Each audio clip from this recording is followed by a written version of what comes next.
Yes, it's come.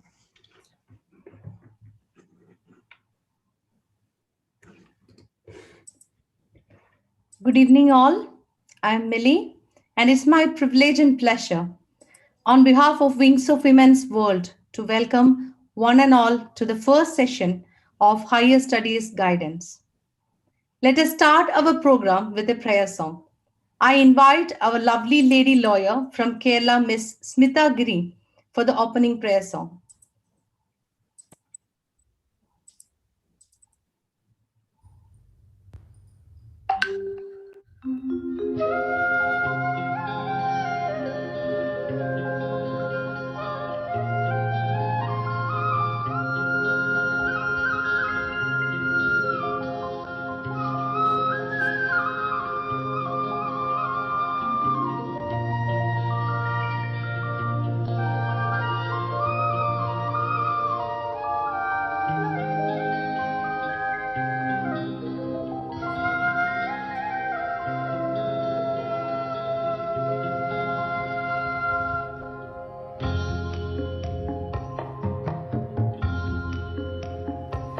इतनी शक्ति हमें देना दाता, मन का विश्वास कमजोर होना।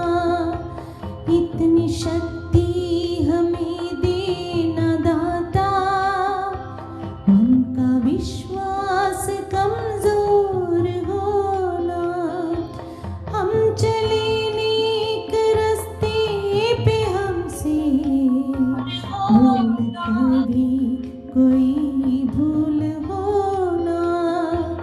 इतनी शक्ति हमें देना दाता, मन का विश्वास कमजोर होना।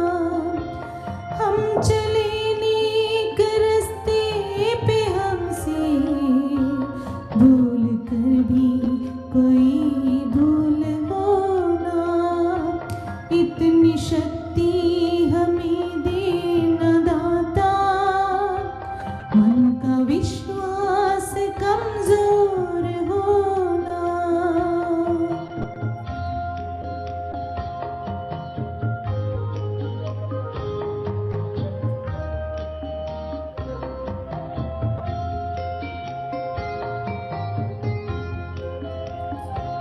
दूर अज्ञान के हो अंधेरे, तो हमें ज्ञान की रोशनी दे। हर बुराई से बचते रहे हम, जितनी भी दे भली जिंदगी दे।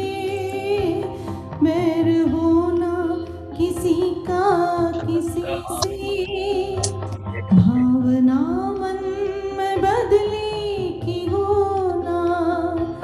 हम चले नेक रास्ते पे हमसे भूल कर भी कोई भूल होना। इतनी शक्ति हमें देना दाता,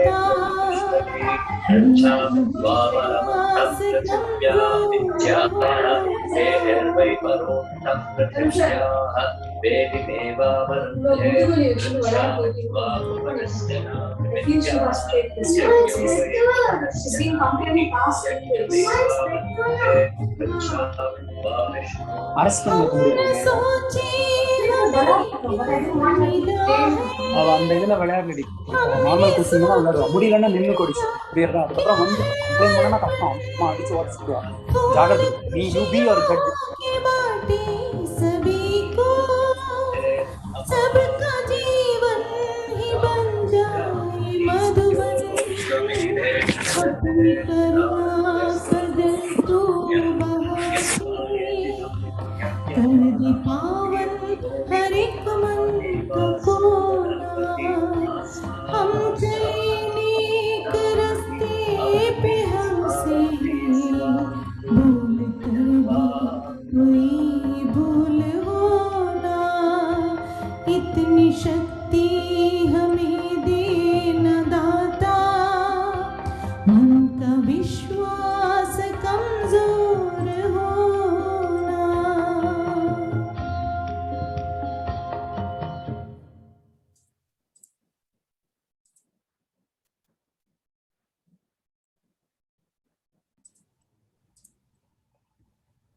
For our welcome speech, we have an educator who is currently working in one of the higher education institutions in Sultanate of Oman. She heads the Center for Postgraduate Studies at Middle East College, Muscat. I invite Dr. Smita Sunil Nair for the welcome speech. Thank you, Millie. A very good evening to one and all attending the session on guidance to higher education. On behalf of Wings of Women's World, I'm delighted and privileged to welcome you all to this event. Today, we are honored to have Mr. Anuj Swarup, an IFS officer, Second Secretary at the Embassy of India in the Sultanate of Oman, as our chief guest. I wholeheartedly welcome you, sir, to this event. All of us are aware of the fact that higher education is a pathway to employment. Therefore, choosing the right university for a higher education course of your interest is really important. And I'm sure many of you attending today's session do have a dream of doing higher education abroad, and also parents who wish to send their children abroad for higher studies. And many a times when we look for such information of universities or courses, we may end up with floods of information. And there may be instances where we are ending up with confusion, or sometimes may left out with several queries unanswered. But as we know, it's important that we need to have clarifications on all our queries before we take a final decision. Now, when we think of higher education abroad, should we really have to plan for it? If that is the case, then how shall we plan for it? Or when shall we start planning for it? What are the preparations that one has to take up while do the planning session? Will I be really eligible to take up a course in an international university? And sometimes it so happens that many students would be thinking, so I've been through the Indian education system and with the Indian community all this while, and will I be able to cope up with an intercultural environment? And some would be thinking like, will I get an opportunity to work in the same country where I studied? Or is there any opportunity for thinking of a migration to such a country, and so on? So there may be lots of queries in one's mind who wish to do their higher education abroad. And many of us might have listened to several career guidance sessions, especially during this pandemic period. We get to attend webinars happening worldwide. But I would say that today's event is something special. It's unique in the sense that today we have speakers who are the students who underwent the process of applying for higher education abroad in various universities in various countries like the US, UK, Australia, and Philippines, in their field of interest, diverse fields of interest like medicine, engineering, and other domains of business and management studies. So today they will be sharing their experience, in fact, personalized experiences while planning and preparing for higher education, and how finally they got into one of the universities abroad successfully. So speakers of today are currently pursuing their studies abroad or have graduated and got a job. Hence, we believe that this knowledge and experience sharing session would definitely be a rare opportunity for anyone wishing to join a course, a higher education course abroad. I'm sure each one of you is going to be benefited from this session. So let me take this opportunity to welcome all the young speakers to this event. Last but not the least, I would like to welcome all the students, parents, and well-wishers of WWW to this event. Now, I would like to call upon Mr. Anuj Swarup, the chief guest of the event, to deliver his speech. Kindly let me introduce our distinguished chief guest. Mr. Anuj Swarup is posted as Second Secretary in the Department of Political Education and Information at the Embassy of India in Sultanate of Oman. He joined the Indian Foreign Service in 2016 and was posted in Abu Dhabi before joining the Embassy of India in Oman. Before joining IFS, he was working with NTPC Limited, the largest power producer in India.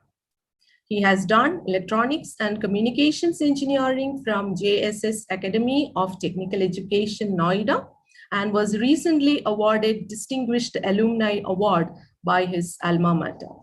He has also done Masters of Business Administration from the Faculty of Management Studies, University of Delhi. Over to you, sir. Thank you. Thank you, Dr. Smitha, for the kind words. First of all, I would, I am really happy, and I would like to thank the Wings of a Women's World for this opportunity to be here and speak with all of you. Today's topic is the discussion of today's topic is really important, because whatever stream of education that you choose today, it can really impact a child's life, the whole life of a child. So, and again, I would like to compliment Wings of Women's World for organizing today's event. I've been told it's a global group which is having presence in several countries, and it's a global platform for women empowerment. I see today that we have been joined by many young speakers who will be sharing their actual experience of applying to different universities in different countries, and I think that is something very relevant. And many of us, many of the youngsters, the students who are also thinking of doing the job for higher education will eventually gain from their experience. Many universities, many countries have their own very specific requirements in terms of documents, in terms of say attestation, in terms of test that needs that they are required to give, and this knowledge transfer by the current students from different countries will really be helpful. Benjamin Franklin once said that an investment in knowledge pays the best interest. So like I was saying, whatever you choose today, any student, if he is able to make an informed decision to pursue a particular stream in a particular institute, that will make sure that his life changes for the good. And in that, whatever way, all of us, the parents, the current students, and other people can support. I think our role is more of informing the children about what's the experience like, what are the options available, and then let them, the children make a very informed choice. Because if anything is imposed by the parents, because of peer pressure or something, I feel that the child may not perform to the best of his capabilities. And I would like to share my own experience. Recently, I reconnected with a school friend of mine after so many years, and both of us, recalled fondly about one of our teacher who basically forced us to participate in a lot of events, debates, youth parliament, and whatnot. And we realized that a teacher is someone who is able to see the potential in a student.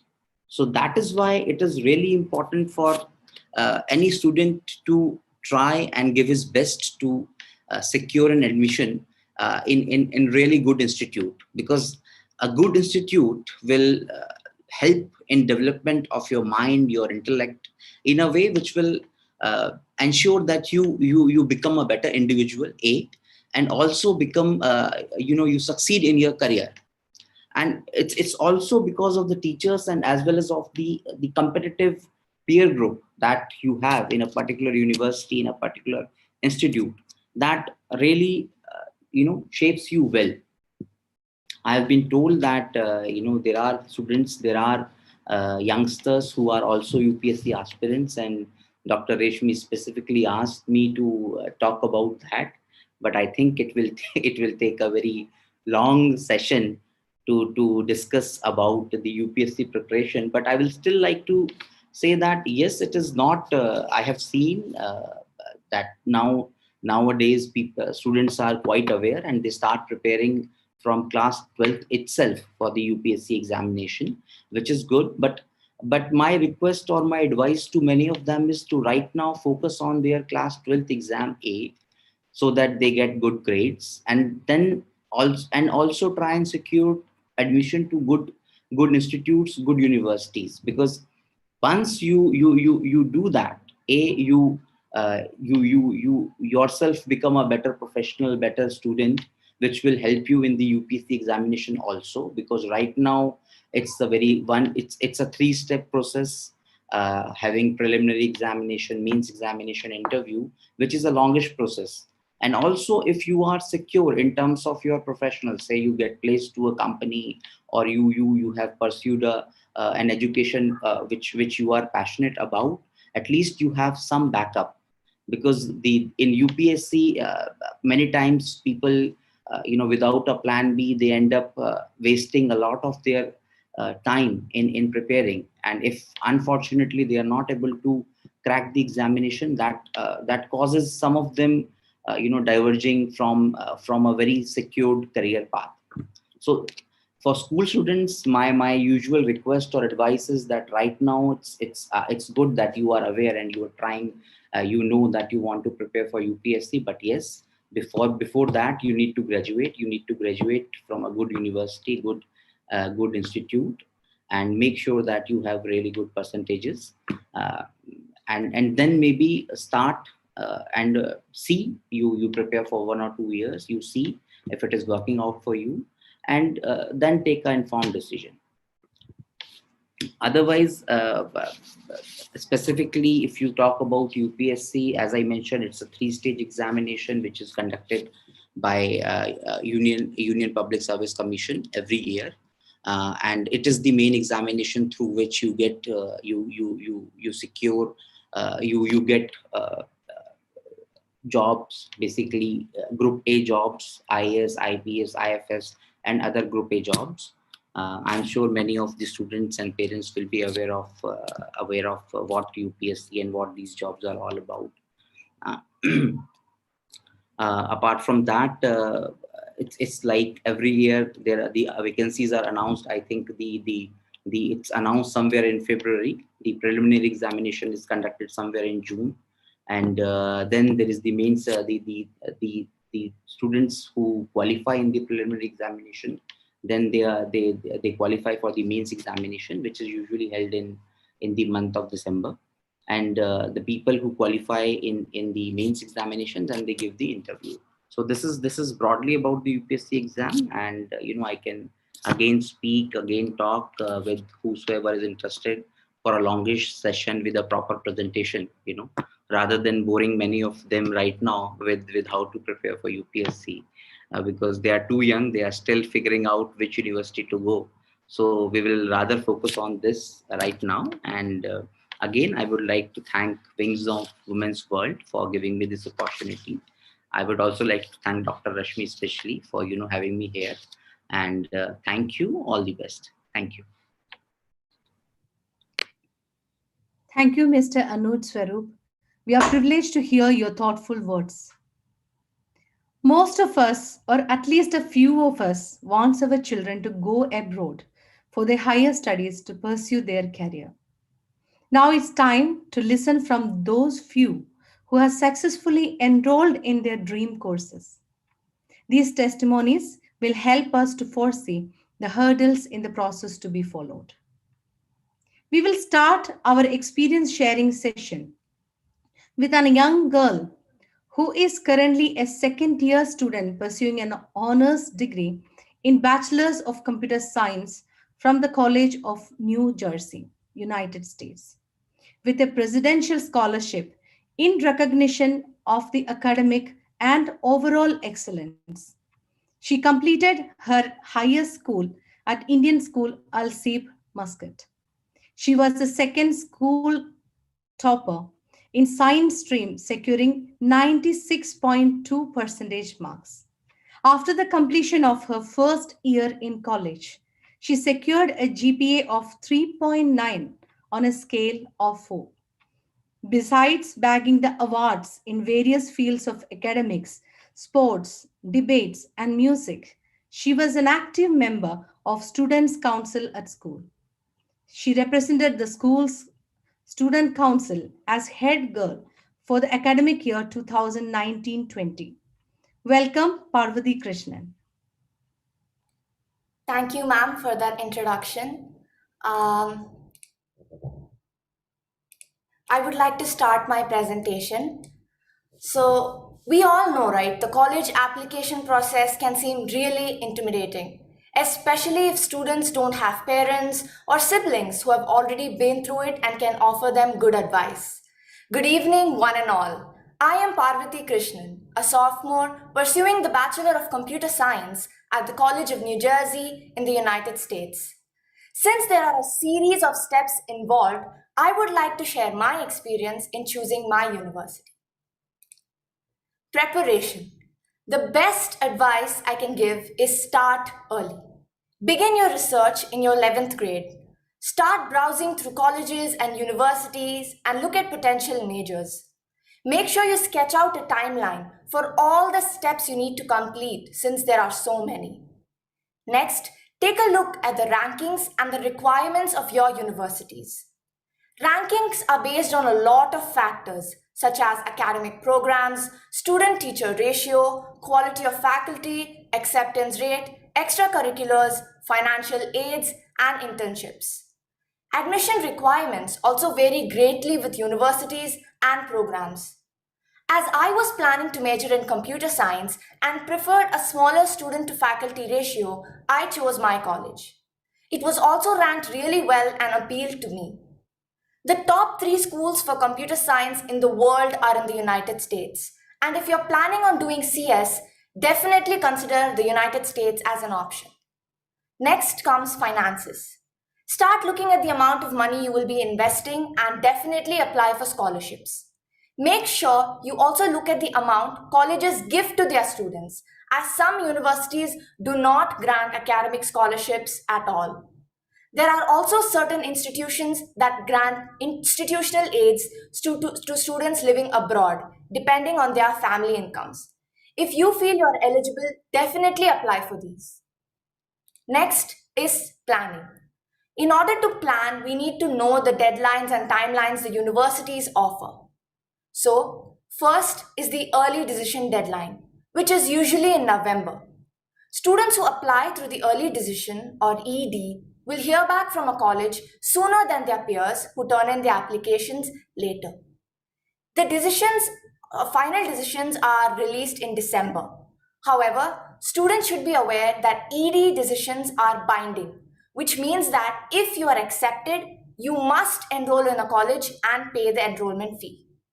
Next is ED2 or second early decision deadline. The only difference between ED1 and 2 is the timeline.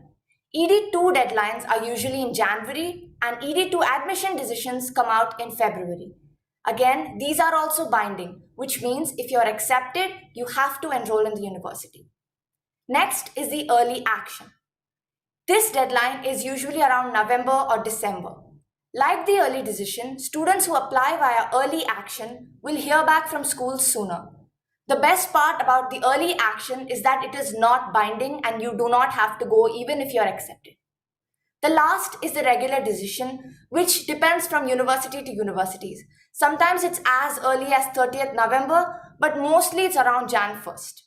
Students who apply in regular decisions will hear back from the colleges in mid to late March or early April. In my case, I started collecting all my documents in the summer vacation of grade 12 and submitted my application in mid-October just to be on the safer side. I did not apply to the EDs and only went for the early action. Next are the documents that we require. Now that we know the deadlines and how to prepare, we must know where to upload all of our documents. The most popular choice is the Common application.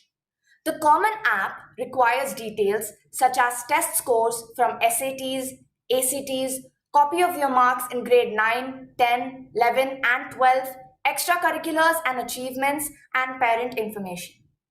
After collecting all these details, you have to create an account in the Common app. Once you do that, you have to add the colleges of your choice and view them.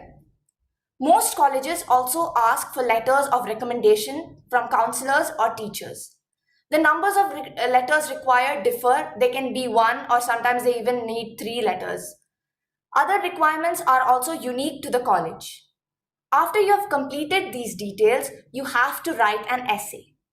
The main essay on the Common app should be around 650 words.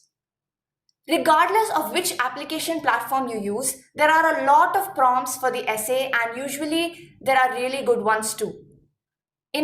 What advice I would give is make sure your essay is really good and stands out from the crowd. Write something really unique which appeals to your audience. Last, about the application fees, there is no set application fees and it's usually between $50 to $90 per application. Next is how to select the university. There are about 5,000 universities in the US alone, and choosing the right academic institution may seem like an extremely difficult decision. So here are a few things that helped me pick my university. First is location. Location is extremely important because the area where the college is situated must be safe and student friendly. So while looking at universities, definitely keep location on your mind. After that, take a look at the course content and the ranking of the college. Especially for your course, take a look at the faculty and the research opportunities that are available. See if you're interested in the course matter to be able to decide. Especially for computer science, having some experience with research is extremely important, especially with AI and machine learning growing so fast.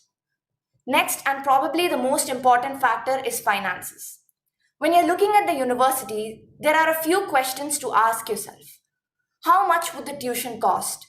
The probability of a scholarship, and even if you get one, how much money will you get? The cost of the peripherals like food, accommodation, transport, etc. And the next one is if there is an eligibility for you to work on campus to support your own monetary needs. Try researching the answers to these questions and weigh out the answers to see which university is the most suitable for you. Next are a few other factors. There are a lot of health requirements required when you're going abroad. We need to make sure that we have all the vaccines and other health tests done. All evidences need to be uploaded in the college website with a stipulated timeline. So if there are any specific requests and if you're missing a few vaccines or tests, make sure you get them done as well. Next is budgeting. This may not be something that's constantly on a student's mind, but parents definitely think about these things. So when you're going abroad, make sure you look at your bank's international charging fee. Make sure you also look at the current exchange rate between your home country and the country you're going to. Finally is the deadline for you to hear back from the colleges. After you've completed all of these, the colleges in the US give you time till May 1st to confirm your application. So before May 1st, you have to decide whether you're going to that particular university or not and have to pay the enrollment deposit. That's it. I hope you guys found this useful and thank you.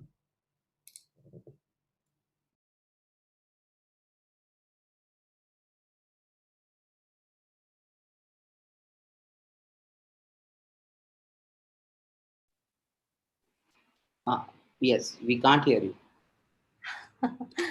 Sorry. Thank you, dear Parvati, for the algorithmic presentation of the information. Next in our experience sharing session, we have an aspirant in medical field from our God's own country, Kerala. Presently, he is studying his BS MD, third year, which is equivalent to MBBS at Amma School of Medicine, Manila, Philippines. He is fond of reading and football. So put your hands together to welcome this alumni of Indian School Seed, year 2017-18, Mr. Shah Jahan. Mr. The stage is yours.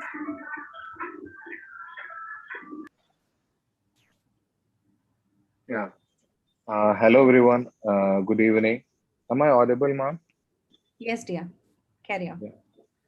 Yeah. To begin with, I would like to thank the Wings of Women World who has given me an opportunity to speak my experiences and the hurdles I have crossed to attain the seat in Philippines. So yeah, let's begin, ma'am.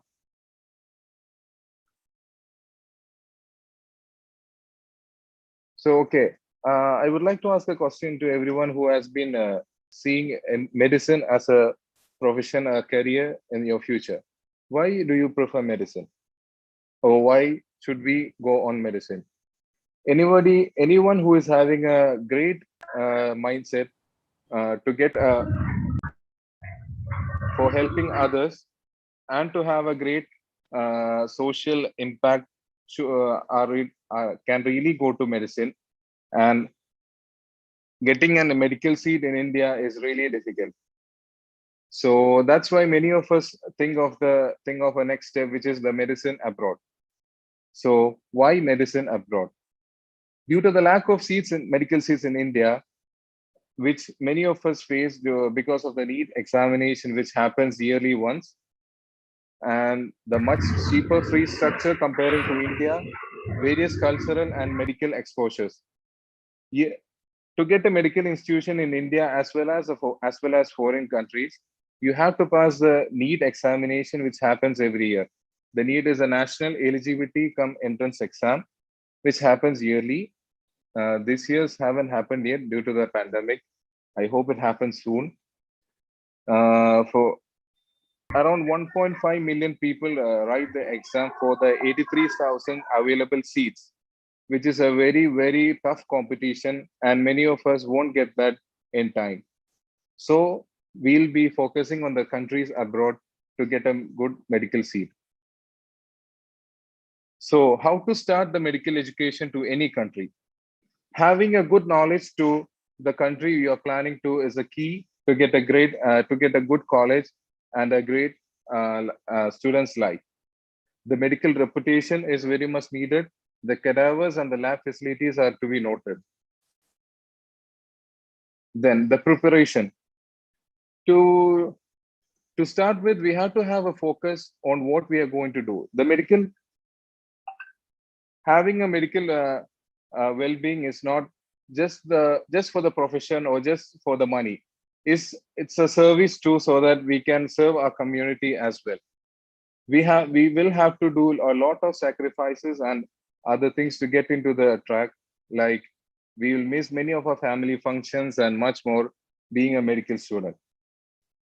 Planning has to be done from the beginning itself. Before visiting to any consultations or student agencies, we should have a real and well planned idea of which place we are planning to go. So as any educational courses are considered, the documents required are the 11th grade, the 12th grade certificate, the migration certificate, the transfer certificate from the colleges, and the visa procedures are differed for different countries too. So everyone is having a main question in their mind: how to select the university? Rating of the colleges with Medical Council of India registration is a very much mandate thing to be checked on.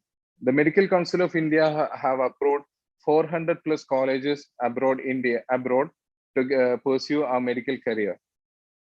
The climate, the language, the food are all to be noted. So being a medical student, we'll have a lot of struggles in studying and having a great time ahead. So our medical pursuit should be in a right manner. So after completing our course, we'll be coming back to India. So to get our medical license, we have to do so we have to do the next step is the FMGE. The FMGE is a foreign medical graduate examination, which happens twice in a year to get a medical license. So I would like to give a few ideas of Philippines, where I'm studying. Philippines is a country, is an island country located in the Asian Pacific region. It's an English-speaking country.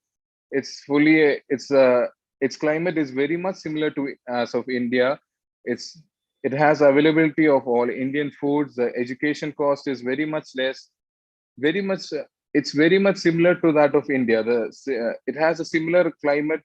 The diseases, the epidemiology is also very much similar to India, so that we have an idea of the same as of India.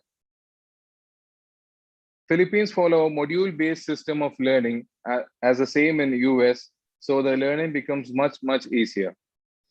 And to add on, the FMG pass percentage of Philippines is very much higher compared to any other country abroad.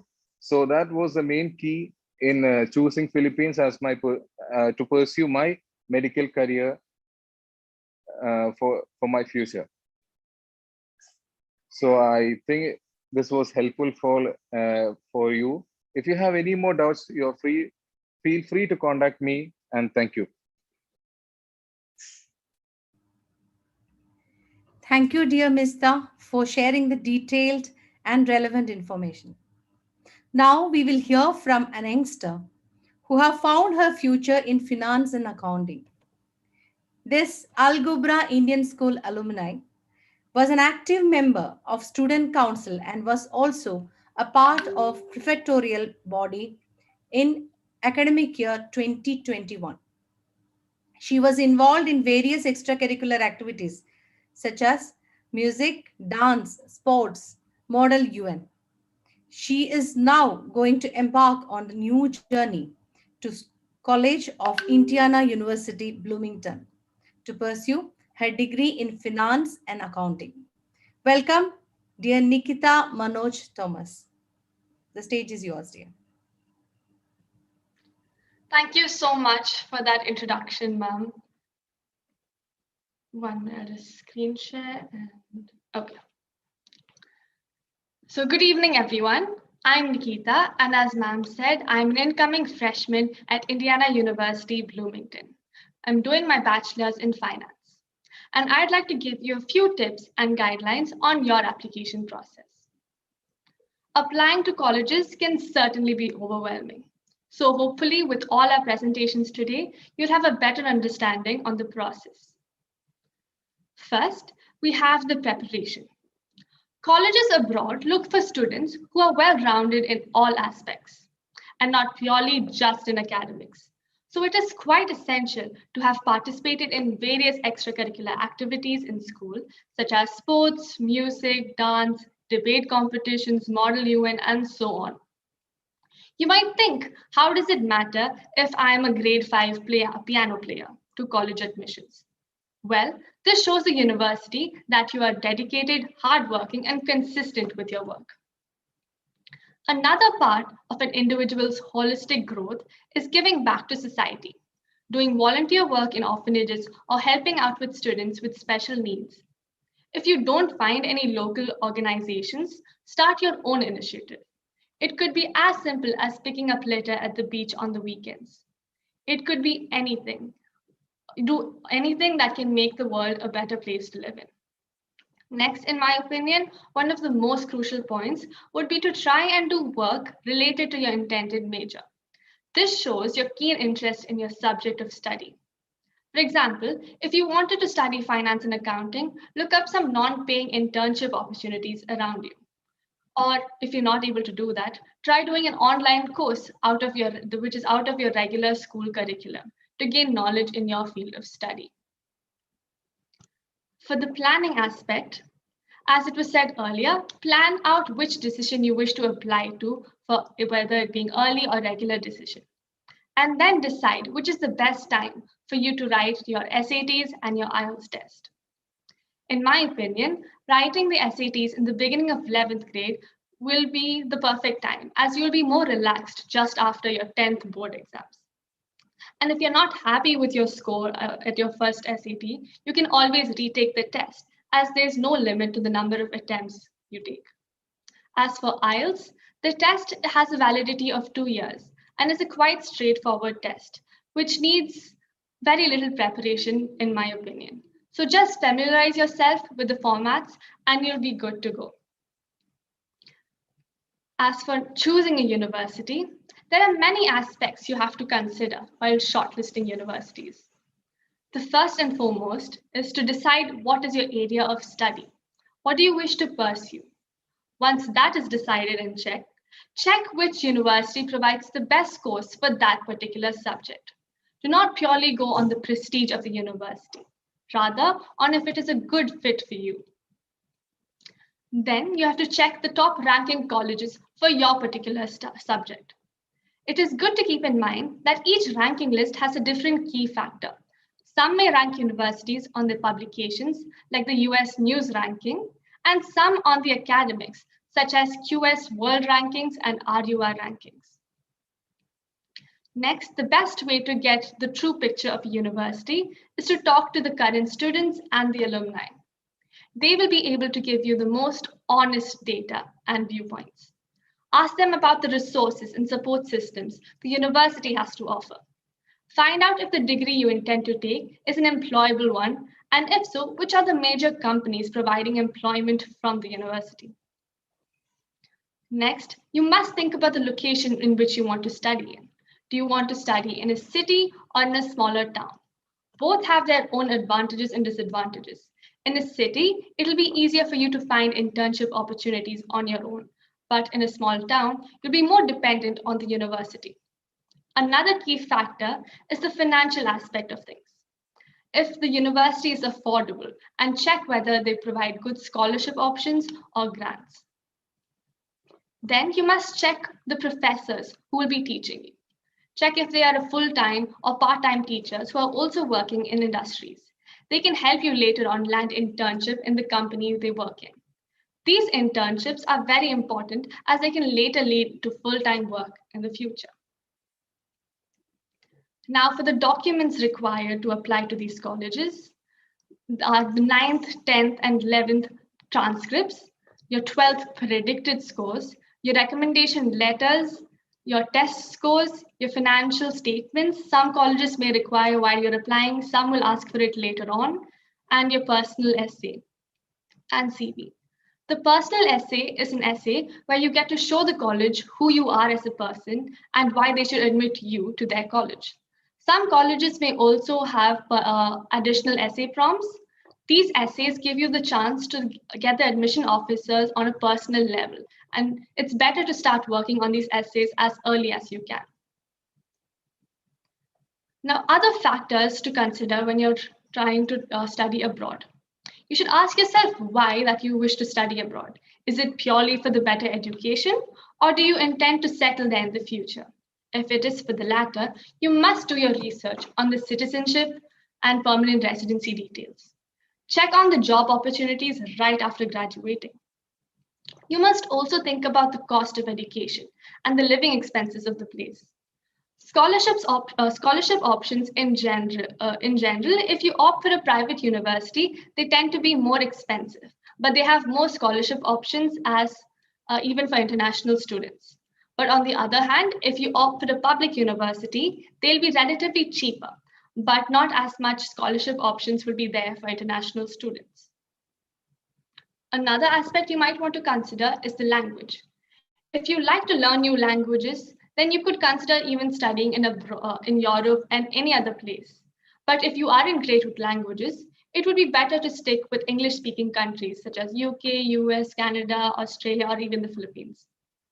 With all that said, it's quite essential to do your own research and find a perfect fit. Just to name a few top universities in finance in the US, the University of Pennsylvania, New York University, University of Texas, University of Chicago, and the list goes on. But it's crucial to do your own research and find something that suits you. So with that, hopefully this presentation was useful. Thank you and good luck.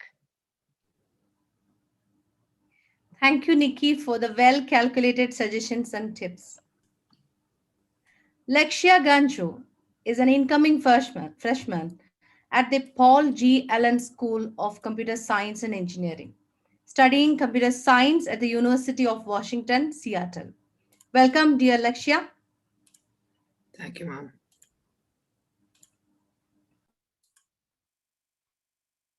One second.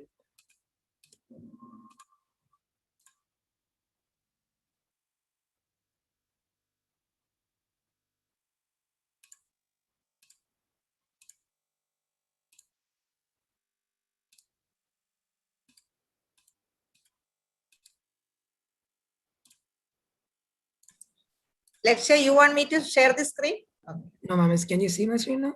Yes, yes, yes. All right. Good evening to one and all present here. I would like to take this opportunity to thank the Wings of Women World Association for giving me the chance to speak on what my experience has been applying to universities in the United States for the field of computer science. So let's begin. The first stage of preparing your college application is to familiarize yourself with the application portals that you'll have to submit. As said before, the Common Application is the most well-known, and most universities have their application prompts available on this.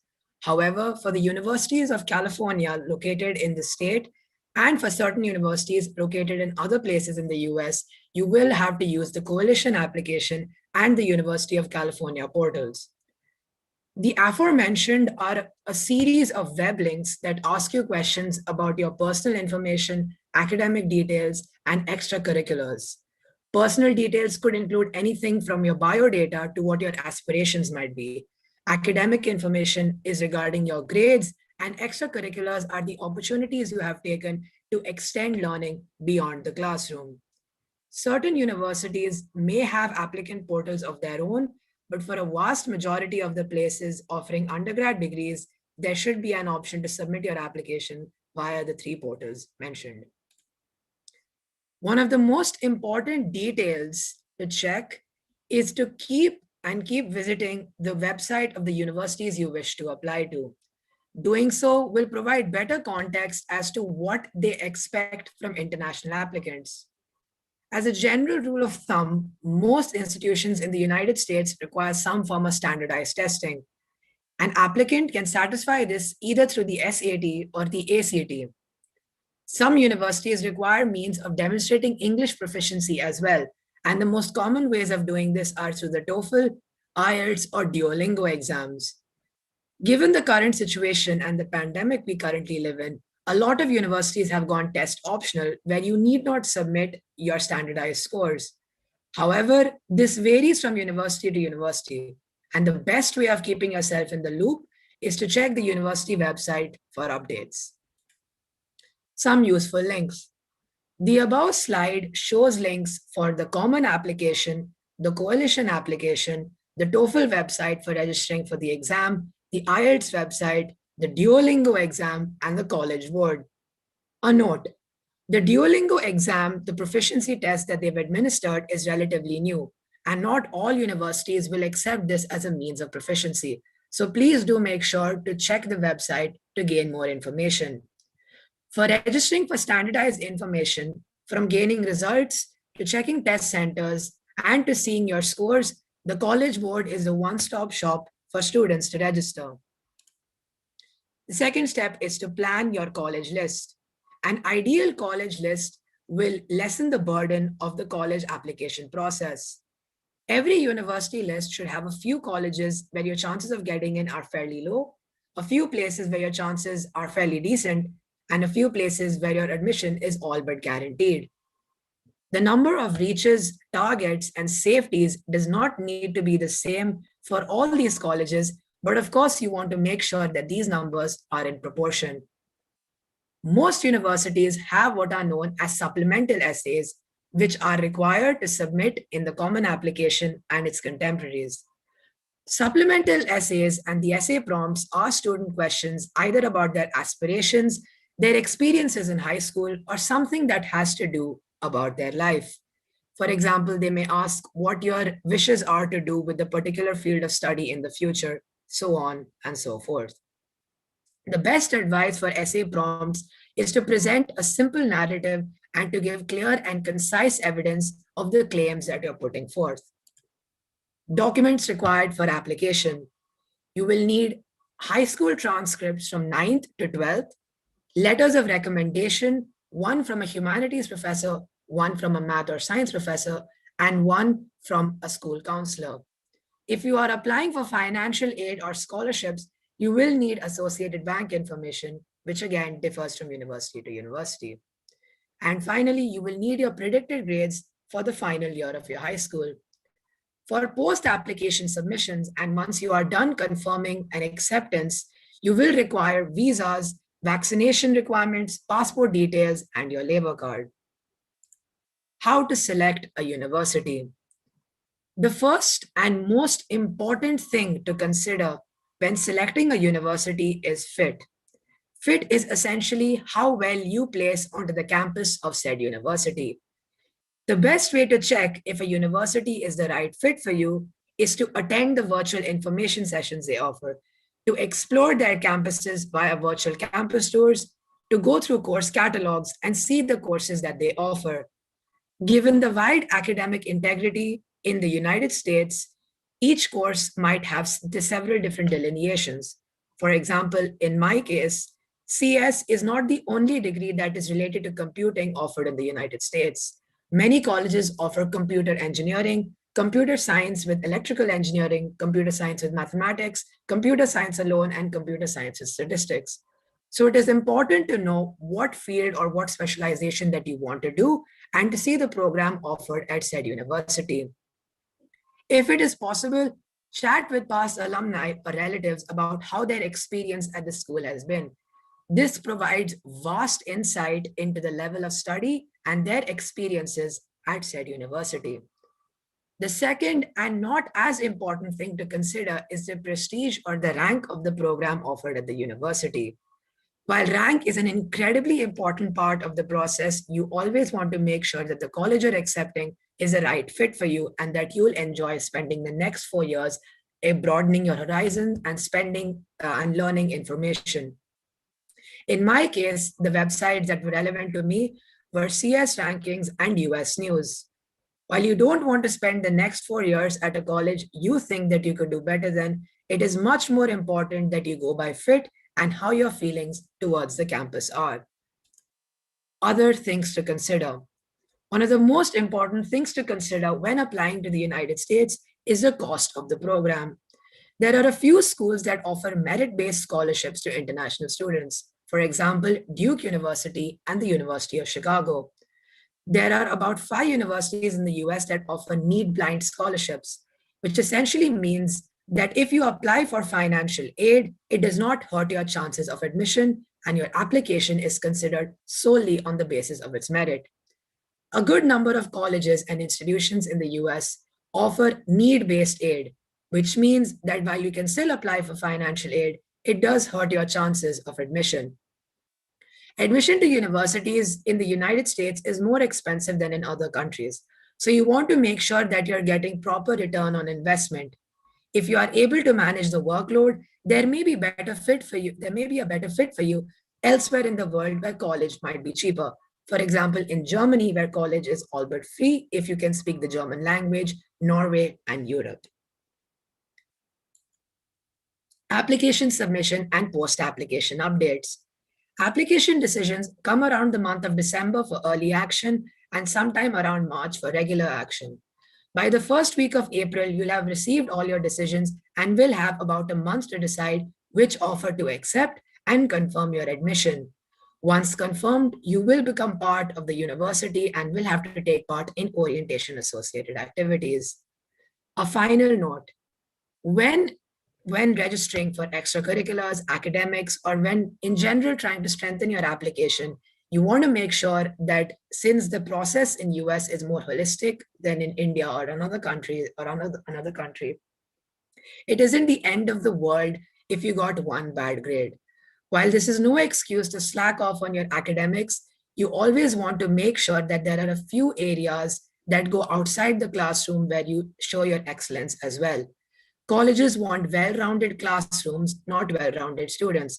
So simply choosing an extracurricular that you are not willing to go above and beyond for, or taking it to pad your application is not the best advice, as college admissions officers can see right through that. Pick 3 to 4 or 4 to 5 extracurriculars that you are dedicated towards and continue to do them because you are interested in them. Thank you all for the time offered. I hope the material I have provided is of use to everyone here. Thank you, dear Lakshya, for the extremely informative presentation.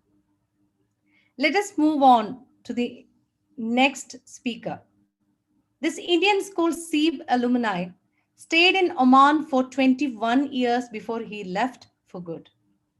He is now doing his MBA in Australia and currently working as a sales and operation executive at an Australian company, Movie. Welcome, dear Meet Shah. Hi, good evening to everyone present here, one and all.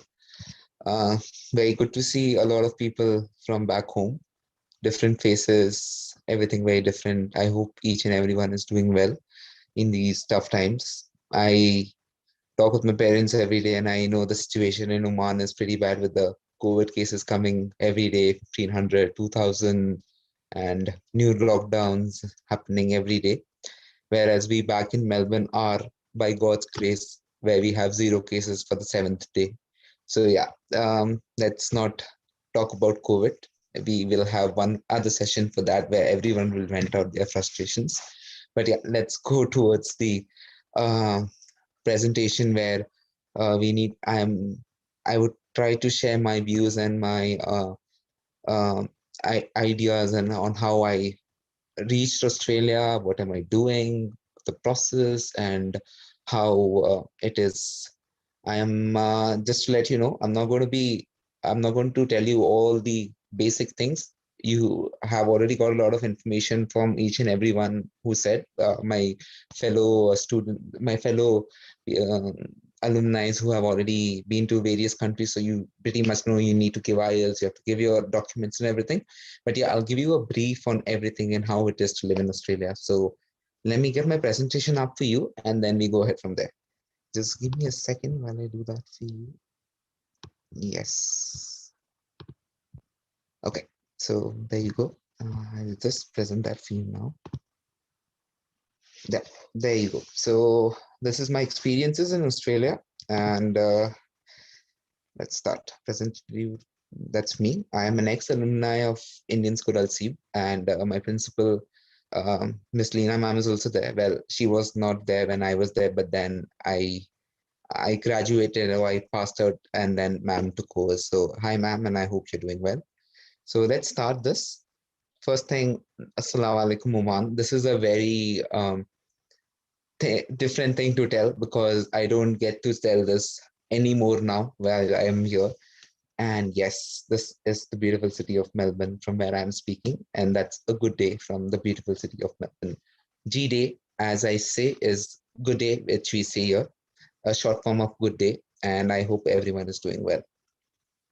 So yes, introduction of what I am going to present and what you are looking in this presentation from me. The following presentation is just to provide you an overview on who I am and what is it to live and study in Australia. I'm not going to be very informative. So I'll be speaking on my hands-on experiences in Melbourne since the past 17 months I'm here, and how I've experienced the Australian culture. The aim is to just provide you an overview and guide each and everyone who are planning to migrate to Australia and to come here for higher studies. So yes, a background before we start. Who am I? Well, it may be a very random question where you may be wondering, who is this guy who is just come out of the blue and he's just trying to give you an advice. So as they introduced me, my name is Meet Dinesh Shah. I stayed in Oman for 21 years where I did my studies in ISAS from 1st to 12th. I did my college in Waljat College of Applied Sciences where I pursued my BBA.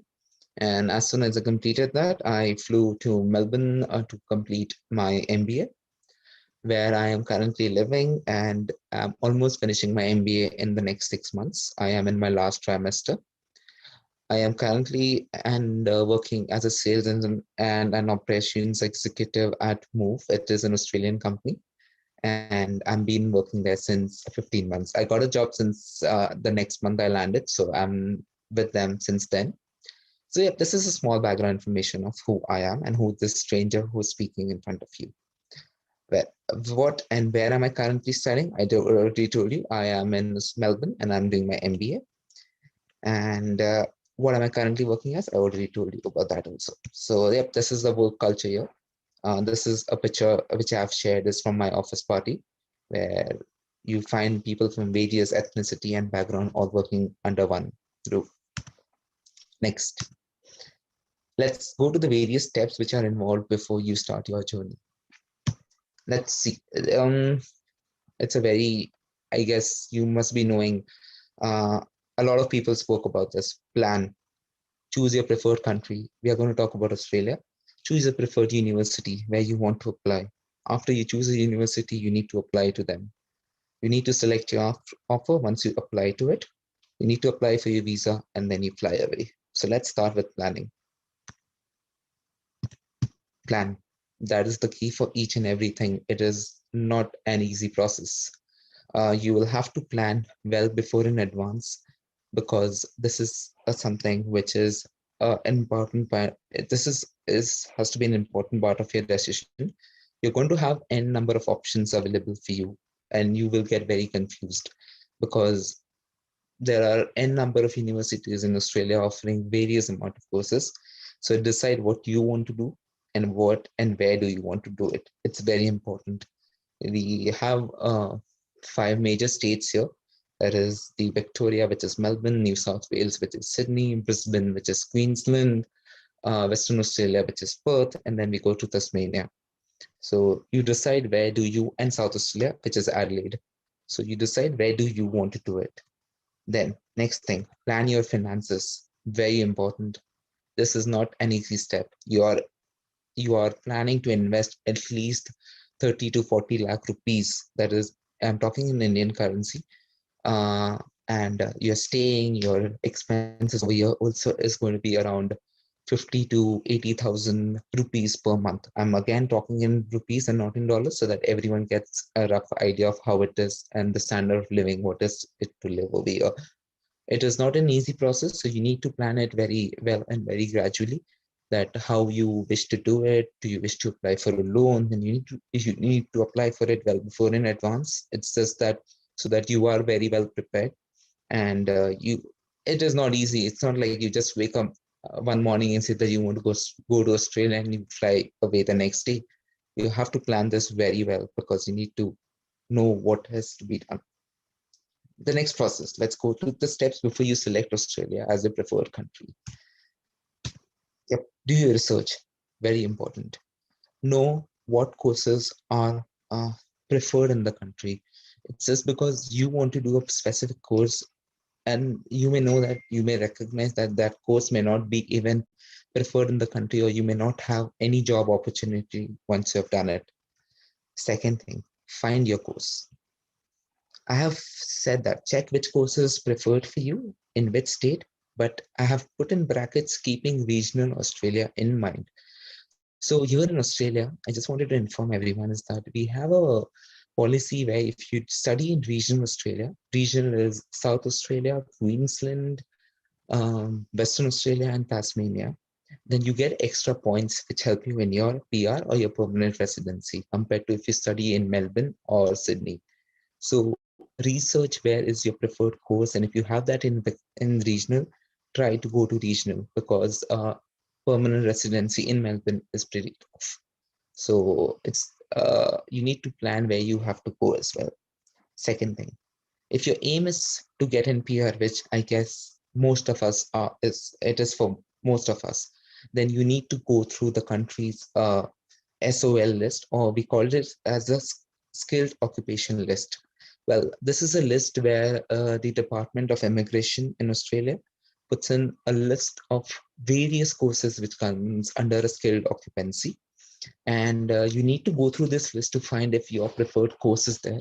And if your course is there, it is well and good. That will help you for your permanent residency. But then apparently, if you plan to do a course which is not there in the SOL list, then your chance to get a permanent residency in Australia is pretty minimal. So make sure you go through that very well. Go through it thoroughly. It is the most important part before you choose anything. The standard of living. It varies from state to state. Melbourne and Sydney have the highest standard of living, where that is compared to if you go to any regional areas where it is a bit cheaper. So you need to plan where you want to stay, where you want to migrate, because your expenses also will depend on that. Okay, I'm just giving you a detailed brief of the skilled occupation list, or the SOL list, which we talked before. Yeah, so the skilled occupation list, as I mentioned, is occupations that are currently acceptable for the immigrations to Australia, or the Department of Immigration decides that. They're divided into separate categories such as professional, managers, traders, etc. So it is very important that you check it, because that will help you for your permanent residency. And make sure you do proper research and on your course before you apply for it. And if you don't know, if you don't have an idea, ask your education consultants, ask questions. They should answer it to you, because they are obliged to do it. You're applying for them. If they're taking money, make full use of that service which they give you. Make sure that your course is there in the skilled occupation list. Then only go for it, because otherwise you are going to get into trouble. In trouble, I mean is that you will not get your PR and you will have to go back. So make sure that your course is there in the SOL list. You can find the SOL list for Australia from the following website. Or if you just type SOL, that's the Skilled Occupation List Australia, you'll get the Department of Immigration or the Home Affairs website, and you can go through that. You'll get an idea of it. Next, choose your preferred university. Well, many of my friends, and they already spoke on how you have to choose a university. Choose the ones which give you the best value for money. They give you scholarships.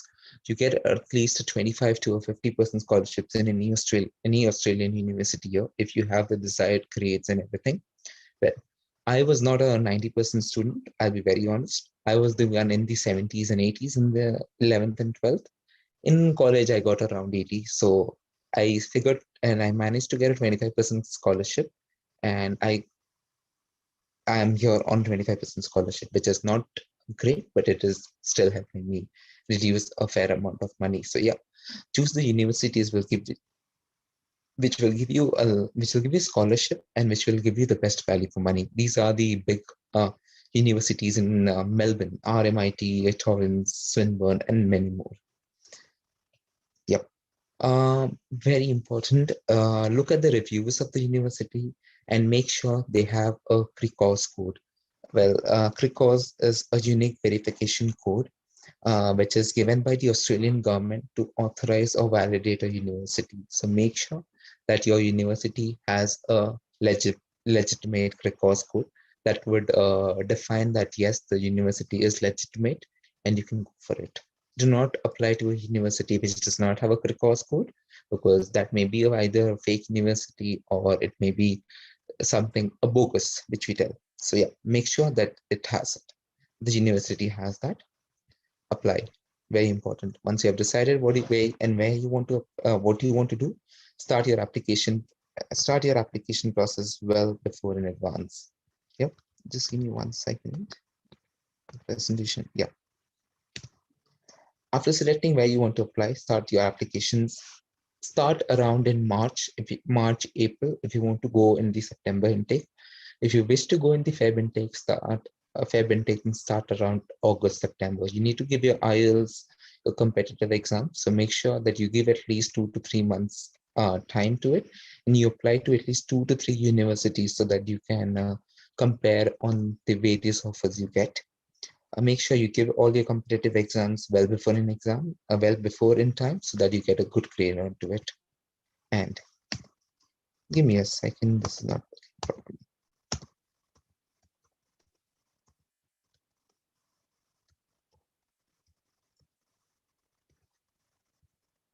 Yep, sorry for that. And yes, if you are unsure, ask for help. IDP is the best place to go to. They do not charge you any money. I did my entire application for Australia from IDP. You can go to them, talk to them, and they will be more than happy to help you out. So yep, if you are in need, seek for assistance and guidance. The next, select your offer letter and confirm your enrollment. Once you have received your offer letter, go for it, accept it. Once you know that, yes, this is the university for you, this is an example of my offer letter which I had received. You need to accept it. You filled in the acceptance form. You pay your initial bond or your deposit fees so that they give you a confirmation of enrollment, which is required for you to lodge your visa. So you need to confirm your enrollment as well. Next, apply for your visa well before in advance. You'll have to get your medical done. You'll have to get your insurance, your health. You need to get a health insurance as well. So please start that process at least 2 to 3 months before you fly out, so that everything finishes well before in time. You make sure you have all the necessary documents required. Ask your agent if you require any help. This is a slow and a gradual process, so patience is the key. You need to stay patient and everything will happen. Once you have received your visa, you're all good to fly away. So yeah, this is the entire process to how you get your visa. And this is what you are looking at if you're looking to apply to Australia. Just give me 2 more minutes. I'm just going to share some more extra information with you. It may not be related with the presentation, but I'll just show you what it is to live in Australia and the cultural difference which you see over here. So yes, let's go for that. The culture shift. The day you land here, you're going to find it is a very different culture, and you will be very amazed to see it. It is a very different transition, but you will love it. Trust me, you will definitely love the change in the culture which you face. Like for an example, the culture over here. There's a lot of coffee culture, a lot of beer culture for the grown-ups, a lot of coffee culture for even again the grown-ups and for the teenage people. So you'll get addicted to coffee over here. And the next one is it's a very difficult one for at least we Asians, because this, forget sir and madams. You do not call sir and madams to anyone, regardless of what is their status. How big or how elder they are to you, you call them by name. To be honest, they may get offended if you call them with sir and madam. So yeah, you need to start calling people with names and forget the sir and madams, or they'll literally correct you saying that, can you please call me by name and don't add the sir or madam. And yep, the community is very welcoming. You have a lot of Indian community here, so they are all very welcoming and you will love that. You're not going to miss India because or its culture as well, because we celebrate each and every festival here. From Holi to Diwali to Eid, everything is celebrated here. This is a recent picture of Diwali, which was celebrated at my workplace last year. I have my colleagues, of one who is from Abu Dhabi, one is from Delhi, one is from Sri Lanka, and one is from Kerala. Different ethnicity, all working under the same roof. We have temples, masjids, gurudwaras, everything. You name it, we have it. This is an example, a picture from an ISKCON temple, which is there in Melbourne. The next picture is from a Gurudwara, again in Melbourne. So you have all the different ethnicity and the temples and their worship places as well. The Indian grocery stores over here in Melbourne are the ones to die for. If you crave for any Indian foods, you're not going to miss your Kurkuris or Maggies, any Indian food which you crave. If you miss Haridas Nancy, if people can relate it from Oman, you're going to have a lot of Indian stores over here and you'll find a lot of varieties. So yep, that is something which you will not miss. And finally, before I end, your friends will become your family. That is the best part. They are going to stay. You're going to get a lot of experience of your lifetime. You will cry, you will laugh, you will smile all at the very same time. This will, the staying here will give you a knowledge of how life is, how bad can life get, okay, how bad life can get, and then how the good times will come. You just need to hang in there. The journey will teach you a lesson of your lifetime. It is very true. Everyone who comes here relates to it. You realize how every penny counts. Well, in Muscat, you ask your parents for 100 paisa for 1 real and they just give it to you. You just go out and you spend it. Once you start earning, you realize that that 100 paisa, that 1 real or those $10, it is a big task to earn them. So you will realize how every penny counts and how cruel life can get at times. Well, it happens with everyone. It has happened with me. It will happen with you as well. But trust me, it will also show you the most beautiful part of life. You'll find people with whom you will make family, like you'll call them family, with whom you live, stay connected for life. So it is a beautiful journey. And if you're willing to do it, I recommend you go for it. Don't think twice about it. If your parents are supportive, just go for it. Well, this is, as I said, friends will become family, as I mentioned. Well, this is something which I wanted to say.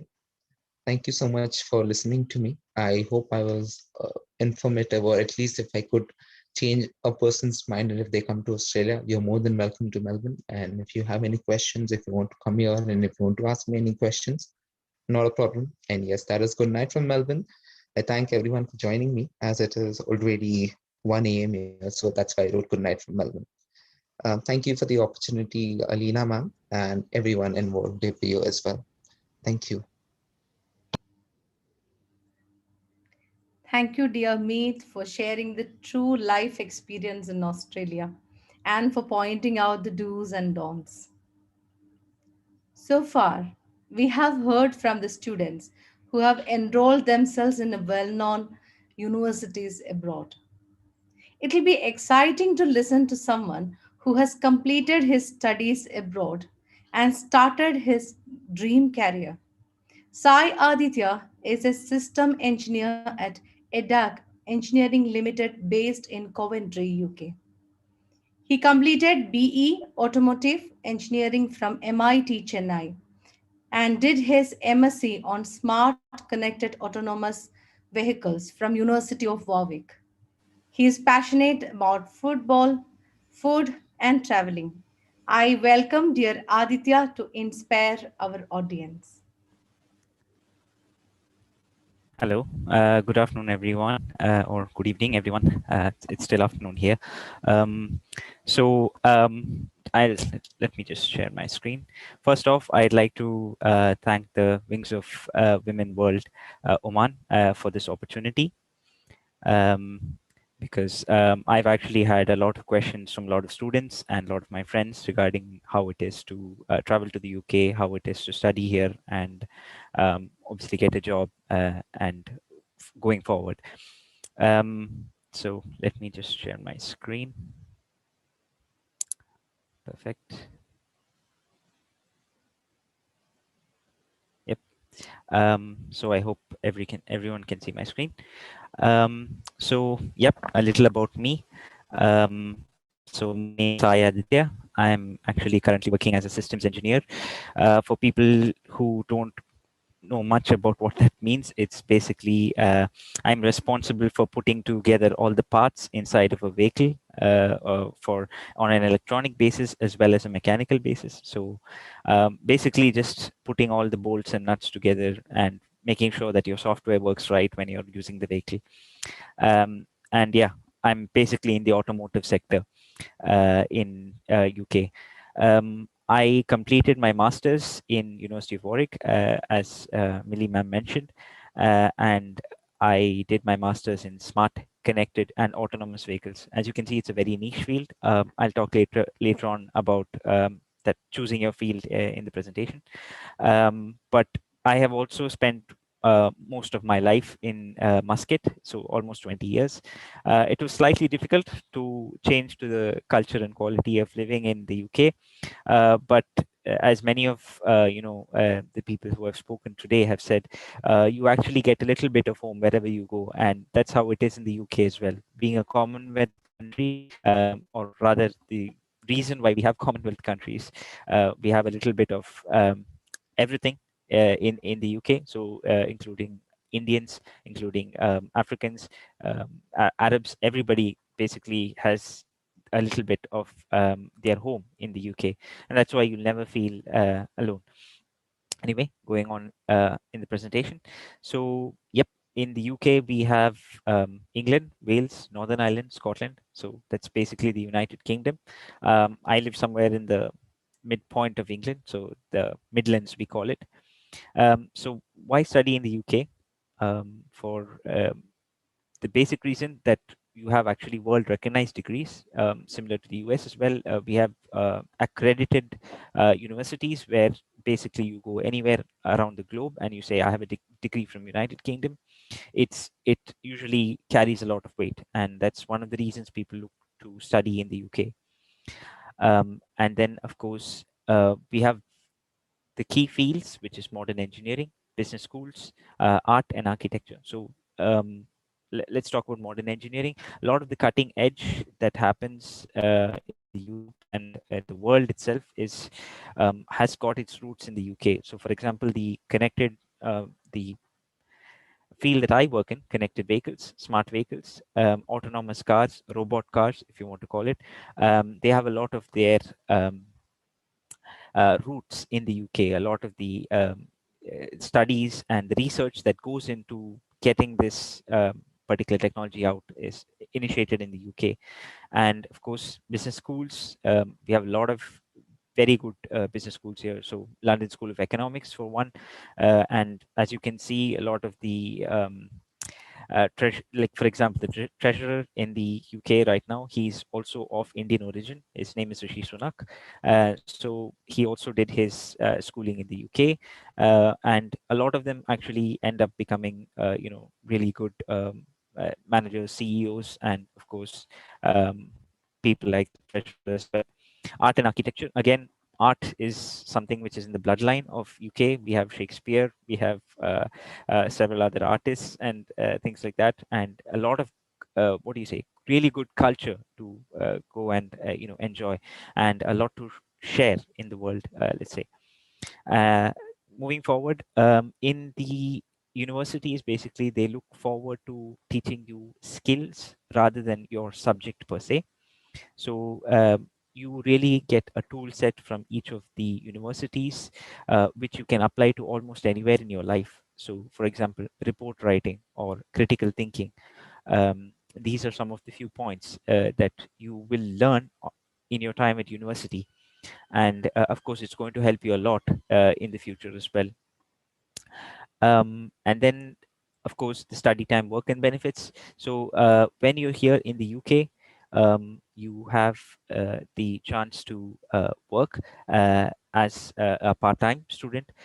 So basically, you get the chance of working with, or rather funding your life in the UK with this particular, part-time work that you can carry out.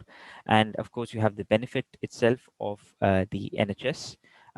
So for example, the medical system in the UK is prepaid. So before your travel to the United Kingdom, you actually pay for the NHS or the National Health System. And basically medical care is free in the UK. So if you ever get an injury or if you have to go to the doctor, everything is already paid for. You just have to make sure that you register, and I will talk about that later. And of course, after your time in the UK, if you want to work or carry out a PhD, it's quite easy. The process is very easy. You just have to shift from your current visa to a different visa, that is a work visa, and I will explain that as well going forward. Yes, and many of us here want to migrate to UK, and the main ease or the reason for us to migrate to the UK is, straightforwardly put, it's just you have to work here for 5 years and you get a permanent residence, 1 year after which you're allowed to apply to become a UK citizen, and that's just as easy as it gets. So it's quite easy to do that. And currently, the UK actually provides a lot of grants or money for new business innovations. So if you ever have the chance, or if you want to start a new company or something like that, it's well supported by the government in the UK. I've provided actually a few links lower down on the presentations as you go through. You can always click on those. I will share the presentation after this, and it will give you some more information. Going forward, yep, life in the UK. So these are but just a few pictures. We have Cornwall on the left, Snowdonia, one of the most beautiful places in the UK at the center, and the Cotswolds, that's let's say the villagey side of the UK as well. These are some pictures that we usually don't see when people say UK, England, London. We just know, the buses, and then the London Eye, maybe Big Ben. These are the things we know, but these are some of the pictures that people usually don't show us, and some of the beauty that's there in the UK. And of course, yeah, football is a very big part of my life, and the Premier League is something which is born in the UK. Football, people say this is the home of football, but I don't want to get into that. But yes, football is a big part of my life, and Premier League is something that I look forward to when I came to UK, going and watching matches in the stadium itself, or maybe in a pub. It's pretty much fun. And then we have something like the Food and Drink Festival in Manchester. So Manchester is actually known for food and drink, the various restaurants that they have. And to be honest, it's not just English food, because again, as I said, a lot of the Commonwealth countries have their base set up in the UK. So you have African food, you have Indian food, lots of varieties, you have Arab food, Turkish, everything. Everything is available in the UK, and it's almost authentic, so because everyone has traveled here earlier in the earlier years, and they've settled down. So basically they all have their roots, but yeah, a little bit of British, let's say.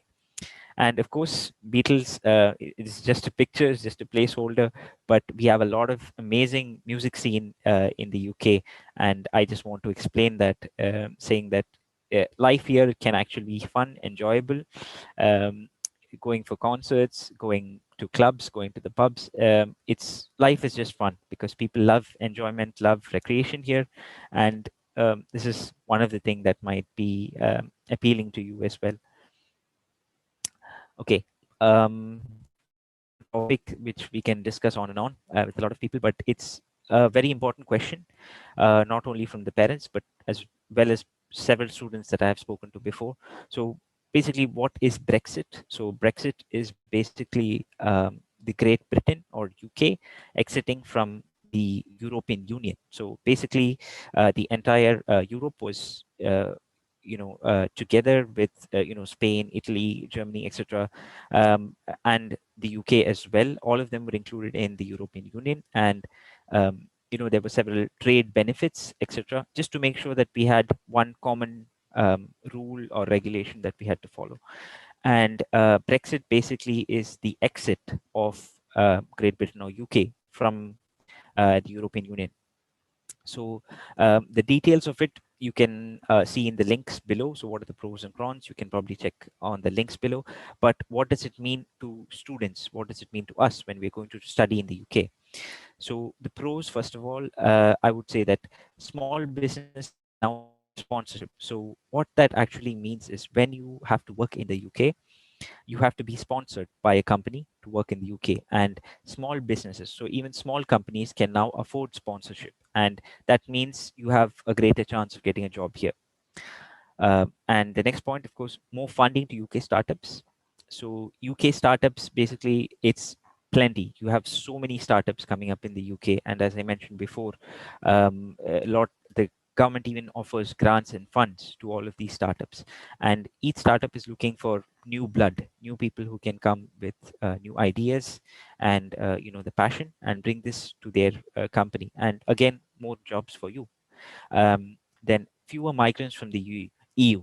So before, we had the European Union people or nationalities, for example, the Spanish, Italian, Russian nationalities, all Polish nationalities. All of these people used to actually come to the UK to work, And what happened is you would see a lot of the jobs getting taken up by the majority of the EU, and very few jobs left off for the British as well as the international candidates.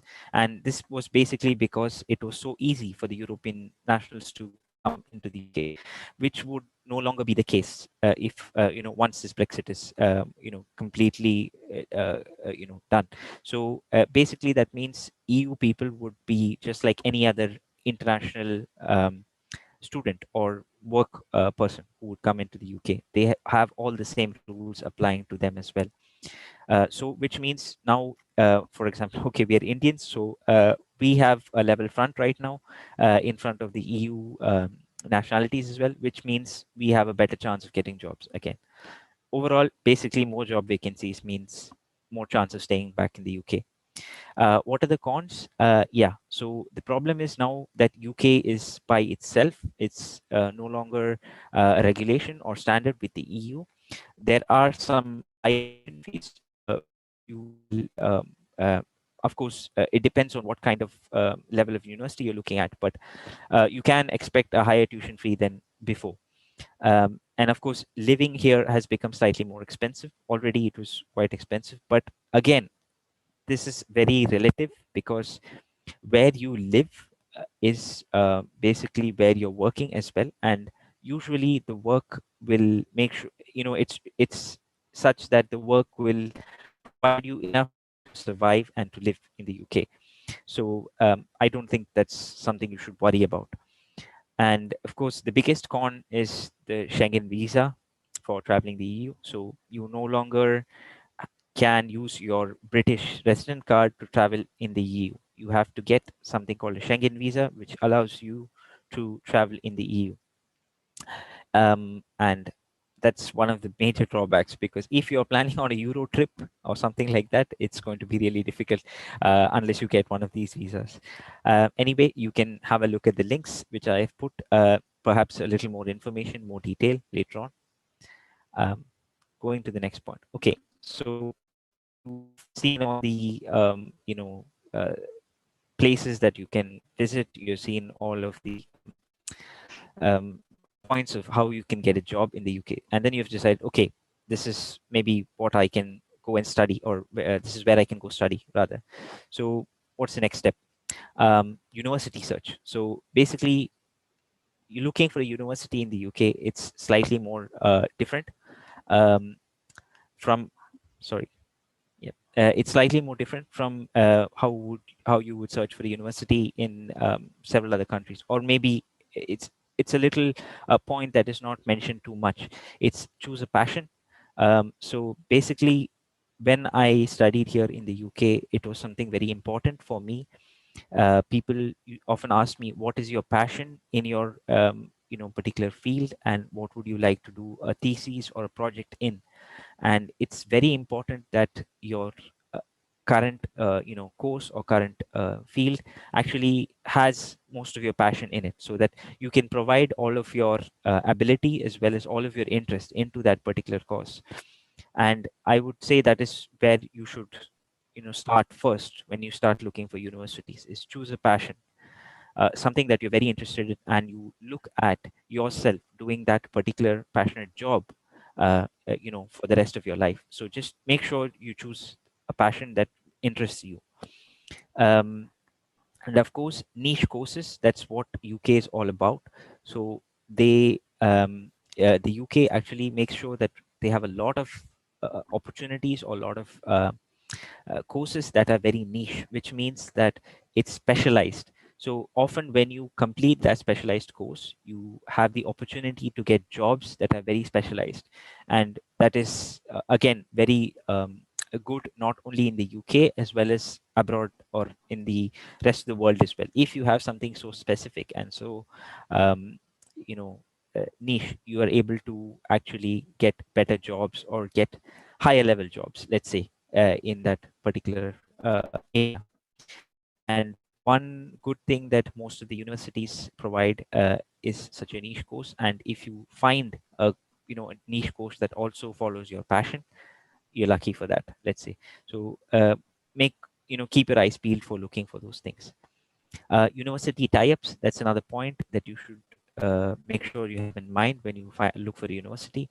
What are the companies that work with your particular university, and what are the companies that you can will provide you work after university or work after study opportunity? What are the companies that you're exposed to in terms of perhaps they will come and give you a presentation in your university, or perhaps they have some kind of tie-up with your university. So you should have a look at that as well. And of course, finance and scholarships.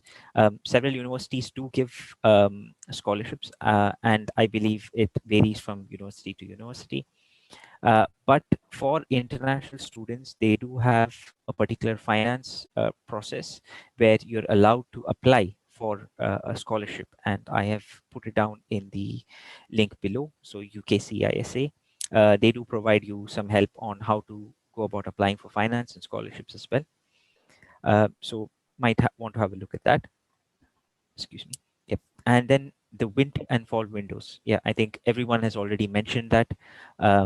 You have two windows of application. Basically, you apply for studying in August or September, or you apply to study in December or January, which is the winter. So again, it really doesn't matter when you're applying, not too much at least, but make sure you're ready with your application 3 months in advance, or at least 4 months in advance, and apply to each of these universities. So you have a good set of, let's say, fallback strategies. So just in case you don't get into one, you can check another and another. So make sure you start applying well in advance. I think everyone has already covered that. And yep, please do look at the links below, because one of them, so for example, the What Uni app is for the undergrad students. So if you're going to apply to undergrad universities, that app actually provides you a lot of information regarding universities, what courses are offered, what life is like over there, and going forward. And of course, master's degrees as well in the link below. Again, one of the most important things is if you can get in touch with the people who study in that particular university or the staff in that university, it is very good for you going forward, because you have a good idea about what's going on in the university and what it is like to live there. Okay, going forward. Yep, the application process. Some of the important documents, let's say, because obviously the your high school certificates, etc., you are going to give those. That's definitely required. But what of the other documents? For example, the letters of recommendation and statement of purpose. So letters of recommendation, as many have mentioned, is from a particular well-wisher or one of your professors or your teachers from college or school. Perhaps if you have taken part in some sort of extracurricular activity, then you get a letter of recommendation from the person who managed you over there. So it's very important to get a couple of letters of recommendation from your well-wishers or your teachers or professors, who can actually prove that your conduct or your way of doing things in school as well as in your clubs was commendable, and that's what several universities are looking for. Statement of purpose. I'm going to link this back to the topic of passion. So please write a statement of purpose. When you are writing it, make sure that you have your passion in mind and that you write it yourself.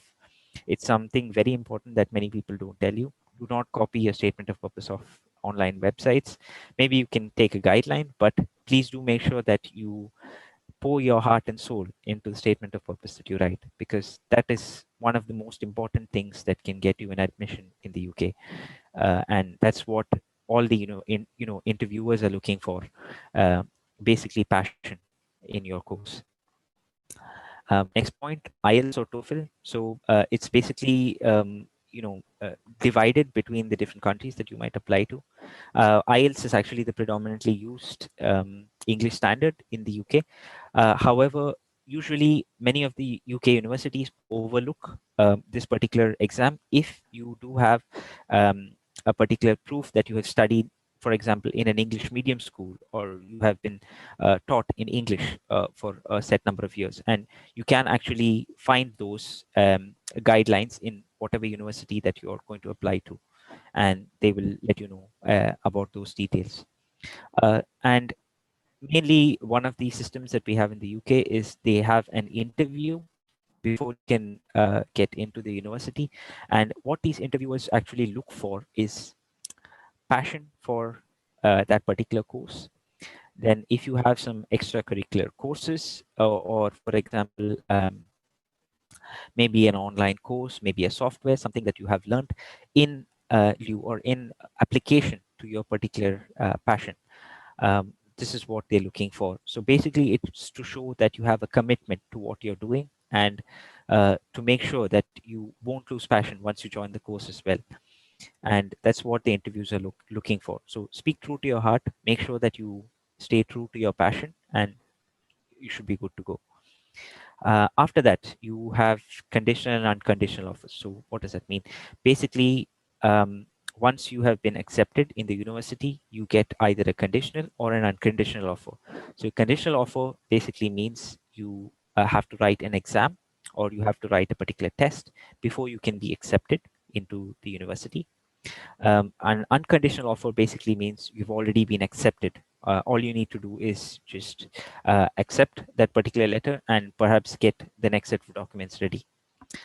And that's basically how you have to go through the application process. And most of the application process here is straightforward from each of the universities. So it's very easy to go through it, because there is guideline from step A till step Z from all the universities, as well as you know, the if you're going to go through some sort of an application agency, yep, they will help you as well. But I would think, because I applied to my universities by myself and went through it that way, it's pretty easy to you know, talk to the university people and go forward with it. Okay, so CES, ATAS, those are basically confirmation of acceptance of studies, and also these are documents you get from the university just as proof that you have taken a particular course in the UK with them. You have to use these documents to, of course, get your entry visa, and that's how basically you get into the UK. Might look difficult, but trust me, people will guide you through each of these documents. And also, I have provided you the links below, so please do have a look at these. They will actually take you through the complete step-by-step process. Okay, post-study work visa. So, okay, you have joined the UK, you have studied here, you've completed your master's, or and trust me, it's something great to finish a UK masters, because it's quite a hectic schedule. I don't want to talk about that here, because it all depends on how you you know, study in the university, as well as how you manage your time, and all of those skills will be provided to you by the university. As I mentioned before, they are trying to improve your skills, and not completely just your field of area, but more about your skills, so time management and things like that. Okay, sorry, going forward with post-study visas. So we have something called a tier system in the UK. You have tier 1, tier 2, 3, 4, and 5. So what we are going to look here is just tier 1 and tier 2, because right now, or when you join the UK for a master's or a UG, you are on a tier 4 student visa, and you get the chance to stay back in the UK if you get one of these two visas, so tier 1 or tier 2. What is a tier 1 visa? A tier 1 visa is an investor visa or an innovator visa. Is when you have a startup, or you have a particular idea that you would like to implement, and basically if you have someone who will fund you and provide you you know, funds to actually go forward with that innovator idea, you will get a tier 1 visa. Then I have posted links again below, as well as earlier in the presentation, regarding how to incubate an idea, or to go forward with your startup and perhaps get this tier 1 visa. Moving on, tier 2. So tier 2 is basically employed work, which means you have to find a company that will employ you and sponsor your visa. And there are a very few companies that do not few. Let's say there are a lot of companies that sponsor visas, but they are on a fixed list, and it's not every company that will get you work this way. And I have posted in the link below a list of licensed sponsors, so those employers will actually be able to sponsor you, and maybe it's worth your while if you apply to those particular places.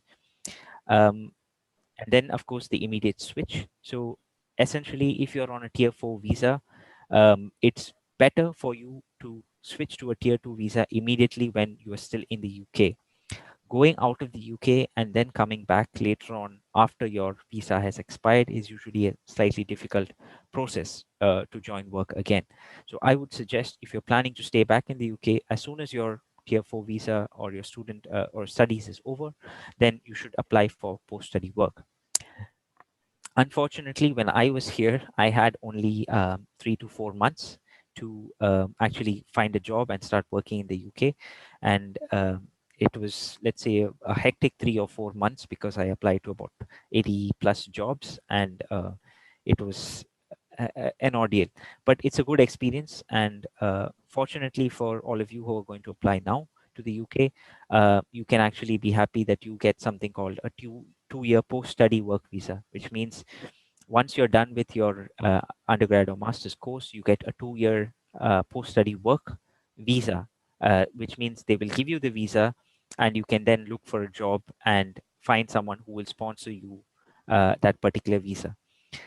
So you have 2 years to find a job, and that's something really great. Take your time and look for a job here.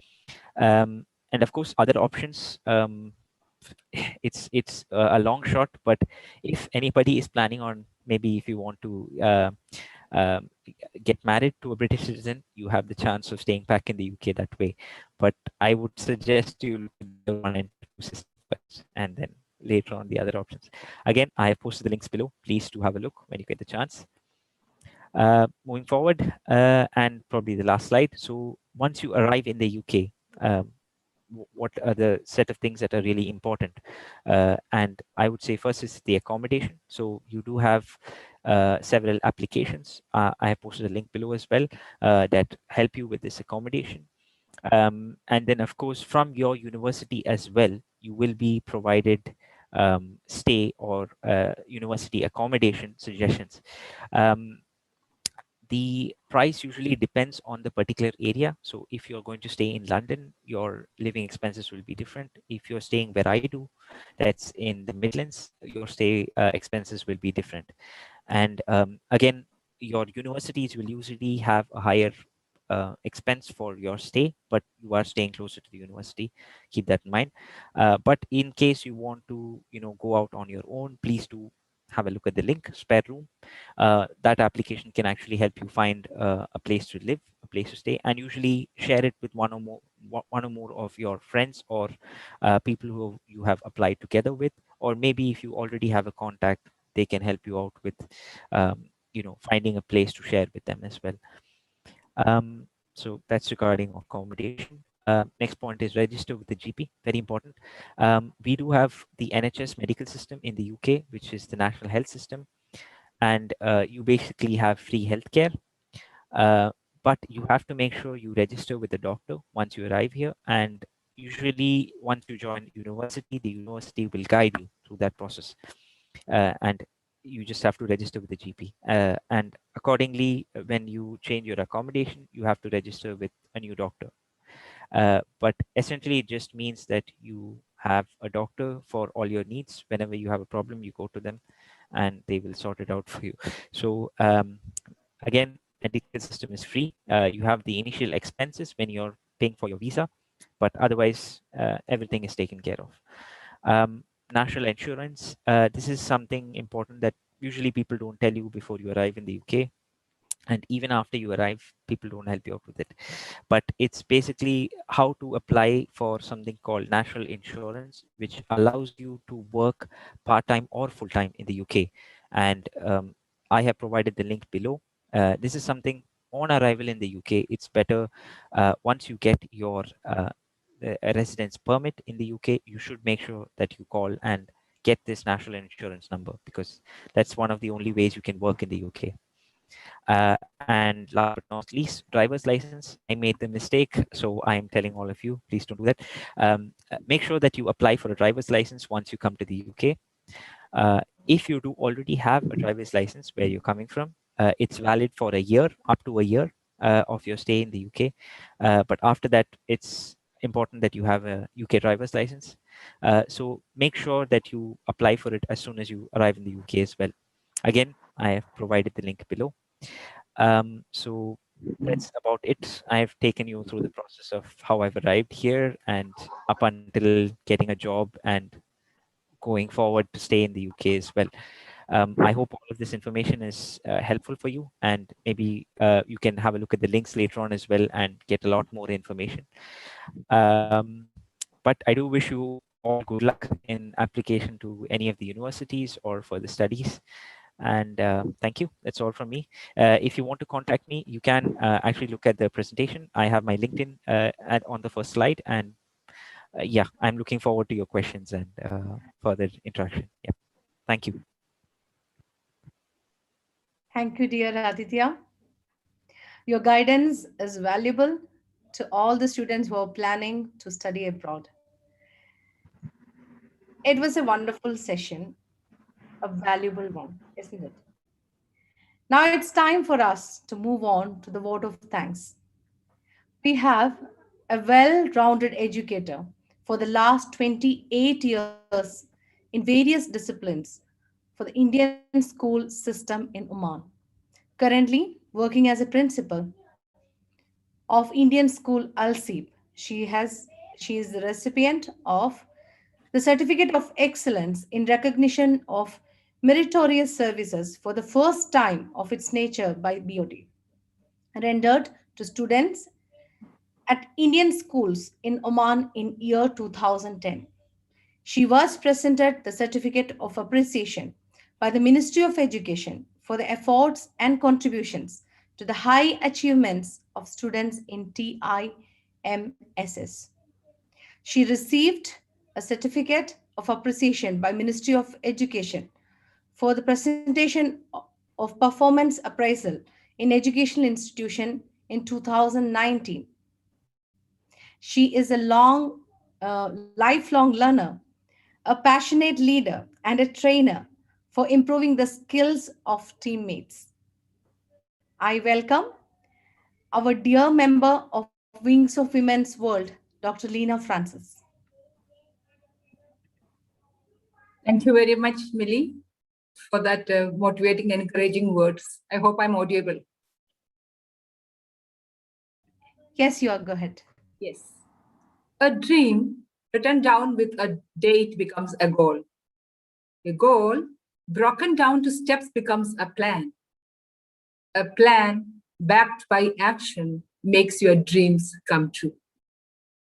Respected Chief Guest of the evening, Mr. Anuj Swarup, IFS, Second Secretary, Embassy of India to Oman. Alumni of ISD and ISAS, the resource persons of the session. Well-wishers, attendees and officials, members of WWW Association, and the coordinators of this program. The ones who are listening to are the students and parents. Happy evening. And it was quite a long time for you been listening, but then it is really appropriate for me to propose a vote of thanks. On this unique session of experience sharing of higher education abroad, I consider it my privilege and honor to propose a vote of thanks. On behalf of WWW, Wings of Women World, I express my deep gratitude to our esteemed chief guest, Mr. Anuj Swarup, IFS, Second Secretary, Embassy of India to Oman, for being present amidst us on this evening, and for his inspiring and thoughtful, provoking message. Yes, sir, you made it very clear that the importance of investment for knowledge by quoting Benjamin Franklin. The influence of teachers and the peer group for the selection of the higher education. Thank you very much. We shall look forward for some tips for UPSC, that is Union Public Service Commission examination, in the upcoming sessions from you. Experience sharing by 6 resource persons, the young leaders, which was a perfect blend of alumni of ISG and Indian School Al-Seed. That too, they are either pursuing for the studies or working in different continents such as Europe, United States, Australia, and of course, Philippines. Avadi Krishnan speaking about computer science in US. Mr. Mista Shah Jahan, medicine in Manila. Miss Nikita Manoj from finance and accountancy and in UK. Master Lexia and again computer science from US. And Mr. Meet Shah, MBA in Melbourne, and working as a sales executive, beautifully depicting the culture shift.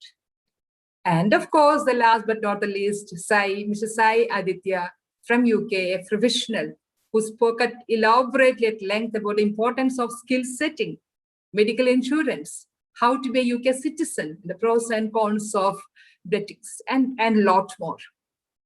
Dear young leaders, I profusely thank you for your in-depth, informative, and comprehensive explanation on various important aspects like planning, familiarization of the university, the climate over there, finance, job opportunity, background study, standardized examinations, sharing the links, scholarship possibilities, legitimate university selection, and a lot more. I can vouch on that you sincerely put your mind and soul in today's presentation. And whoever has been listening to you for this 2 hours time, I'm sure they're immensely enriched with the sufficient information. My sincere appreciation goes to Mr. Parameshwaran, head of the Department of Social Science of ISIS, who was instrumental for getting the connection with the ISIS alumni.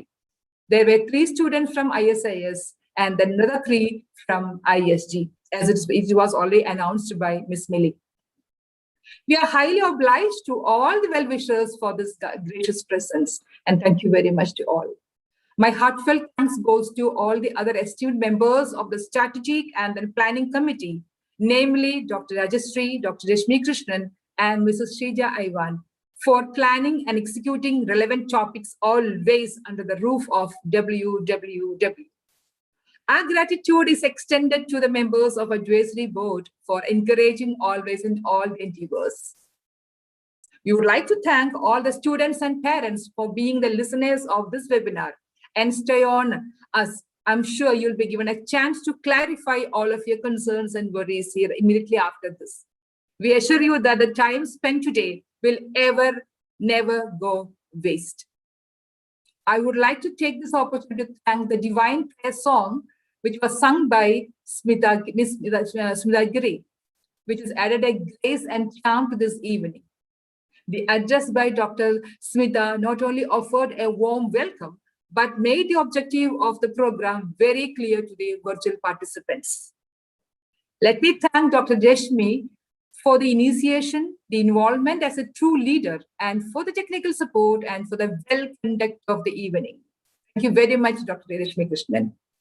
We wholeheartedly thank our moderator, Ms. Millie Verghese, for a gentle but profound way of introducing each presenter and making it a well-organized program. We would like to express our gratefulness to all the wonderful minds who made this session a remarkable and informative one. In short, let me just to summarize, dear students and parents, getting into the right fit university, and the friends will become the family. Passion and commitment. These are your takeaway from this session. With this, I wind off. Thank you once again. We are moving on to the question and answers session. Thank you.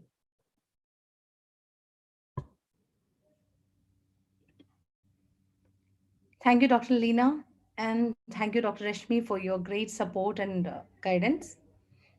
As Dr. Leena has said, we will move on to the question and answer session now. You can unmute and ask any queries to the presenters.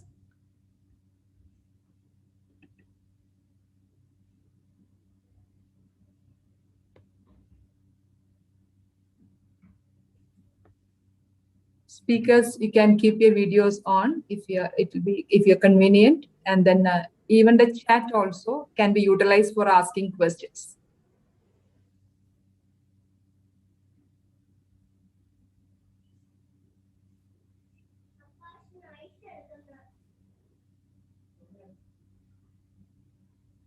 Any questions from the viewers?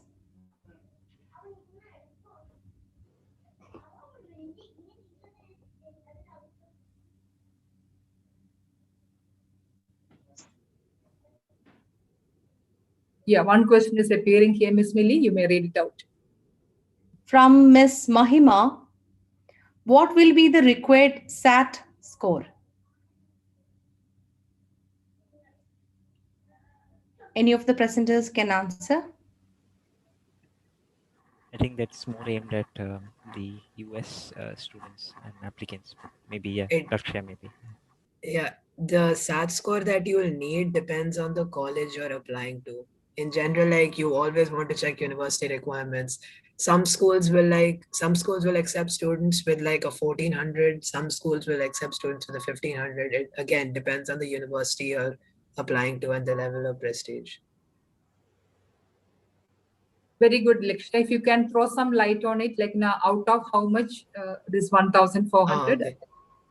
Yes. So the SAT is a standardized test that is tested out of 1600, the new format. It has two sections. 800 is for the English section and 800 is for math. Generally, you want to try to do as well as you can, but universities, they don't, provide a specific SAT score that they require students to get, but rather they release information on what previous admitted students got. Like they'll release a data set of how many people got in last year and they'll say their average SAT score. So around that ballpark is like the score that you want to try to get for said university.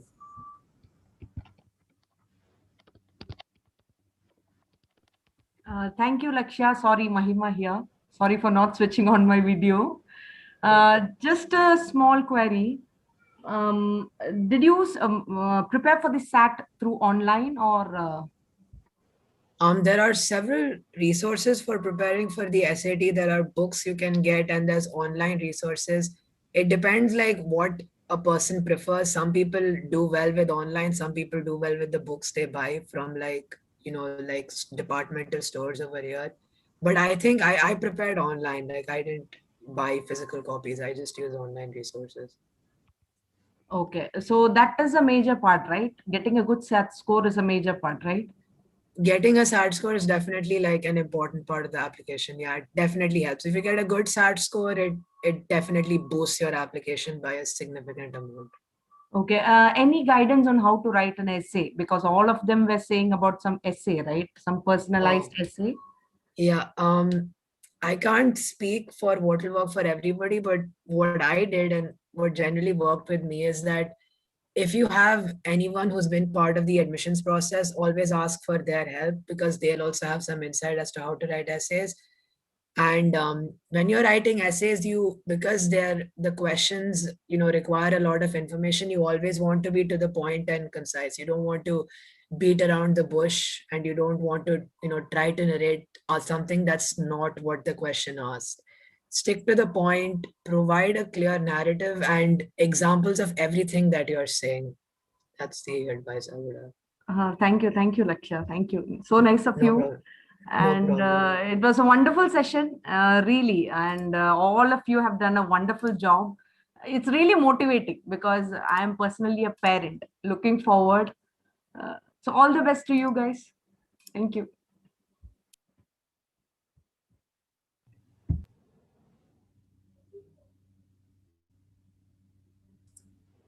Emily, we have few more questions in chat section. If you can read it out. Yeah. Miss Roshni has asked, wanted to know the difference between direct mechanical engineering, I hope, and B engineering. That means? Sorry to interrupt. Yeah, Aditya here. So it's actually masters and bachelors. So I think the question here is what is the direct difference from the master's course and the bachelor's course, and what are the prospects of jobs after each of them? So I don't want to push your opinion onto any country in particular. Personally, I did my bachelor's in India, and so what the kind of process we have in India is we tend to not exactly spoon feed, but we provide all the information to the students, in the bachelor course.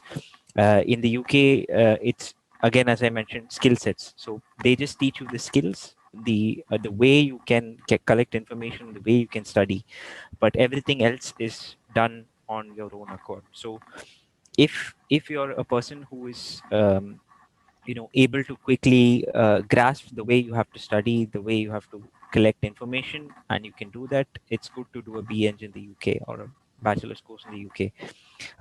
But if you need that kind of a boost or a background help, then it's good to complete bachelor's maybe in India before you come to the UK.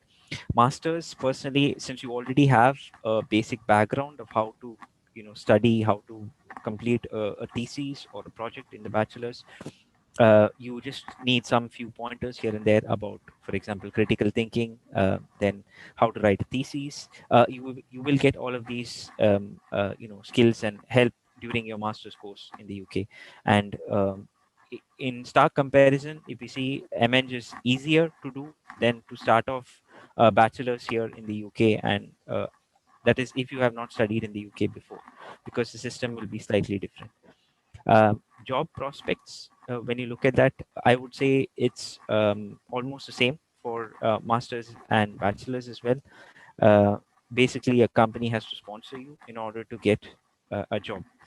Now, the problem with a bachelor's degree is that once you've completed a bachelor's degree, you're one in, maybe, let's say, I'm giving an example number, you're 1 in 10,000 people who have completed a bachelor's degree. But when you look at a master's degree, you're maybe 1 in 100 people who have completed the master's degree. So there is a better chance that you are going to get a job once you've completed your master's. First off, because you're one of few people who will get the job. And second off, you have chosen a niche or a specialized field for yourself, in which there might not be enough people to apply for that particular job. And that way you have given yourself the step ahead, that you have completed your master's in that particular course and gone ahead. Directly, computer science, computer engineering, this is a very generic field, I would say. So if you're going to look for a job based on this, it would be better for you to look at a specialization and then go ahead, because right now, computer science, computer engineering, we have a lot of people who are applying for the job, and it's going to be difficult. So one of the specializations people look to do here is data analytics, machine learning, and deep learning, as they call it, as well. So if you're going into these three fields, I can tell you, you're going to have a lot of jobs in the UK, because almost every other startup is based on machine learning and deep learning specifically. And I can vouch, because several of my friends have got jobs that way. And that's one of the fields that are really booming in UK right now. I hope that helped. Thank you, Aditya. Now we have Kapil from ISM. Here's a query. Which country is better for business studies? I'm confused between UK and USA. Okay, I guess I'll take that. So initially, even I was quite confused between UK and the US, but I finally chose the US because I personally have family back there, so it makes more sense for me. But on the education field, I think there is no right or wrong answer for this. It's just your preference, because both the education in both UK and US are really good, and there's no way you can go wrong in this as long as you get into a good university. So I think it will be your personal choice. Think about all the other factors, because UK generally has 3-year course. Meanwhile, in the US, it's mostly 4 years. So depending on your finances, I guess you could decide. Thank you, Nikki. I think that's all. I have a question. I'm Lakshmi Krishnan. I'm a 12th grader in the commerce stream. So I heard that we could do internships in related to finance and accounting in Oman before we apply for a college. So if you can suggest a good place to do an internship, or if you did something, it would be helpful. Okay, again, I was fortunate enough to have relatives running their own startups in like basket small companies. So I pulled in a favor with few of my family friends. So you could try doing the same for yourself, or else you could always do an online course and get the experience to try working online. I don't have particular links to share, I'm sorry, but try through your family friends or some networking here you could try. Thank you. Sorry, I just want to interrupt there. One important thing actually I forgot to mention is please make sure all of you actually start a LinkedIn account quite early in your life, because it's one thing that nobody told us. And for example, me, I had to learn only in masters that a LinkedIn account is very valuable, not only for applying for colleges but jobs as well as internships. Actually, you find a lot of people who can provide you internships. Just reach out to them. No one's it's almost like we are dealing with Facebook but a work environment. So you can actually find a lot of internships on LinkedIn if you just reach out to the right kind of people, and it's not necessary that you have to know somebody close to get in touch with that person. Just reach out, type a message, I'm interested in this particular field, please help me out, and I'm pretty sure you'll get the help that you require. So yeah. Thank you, Aditya, for the tip. Anybody else have any queries?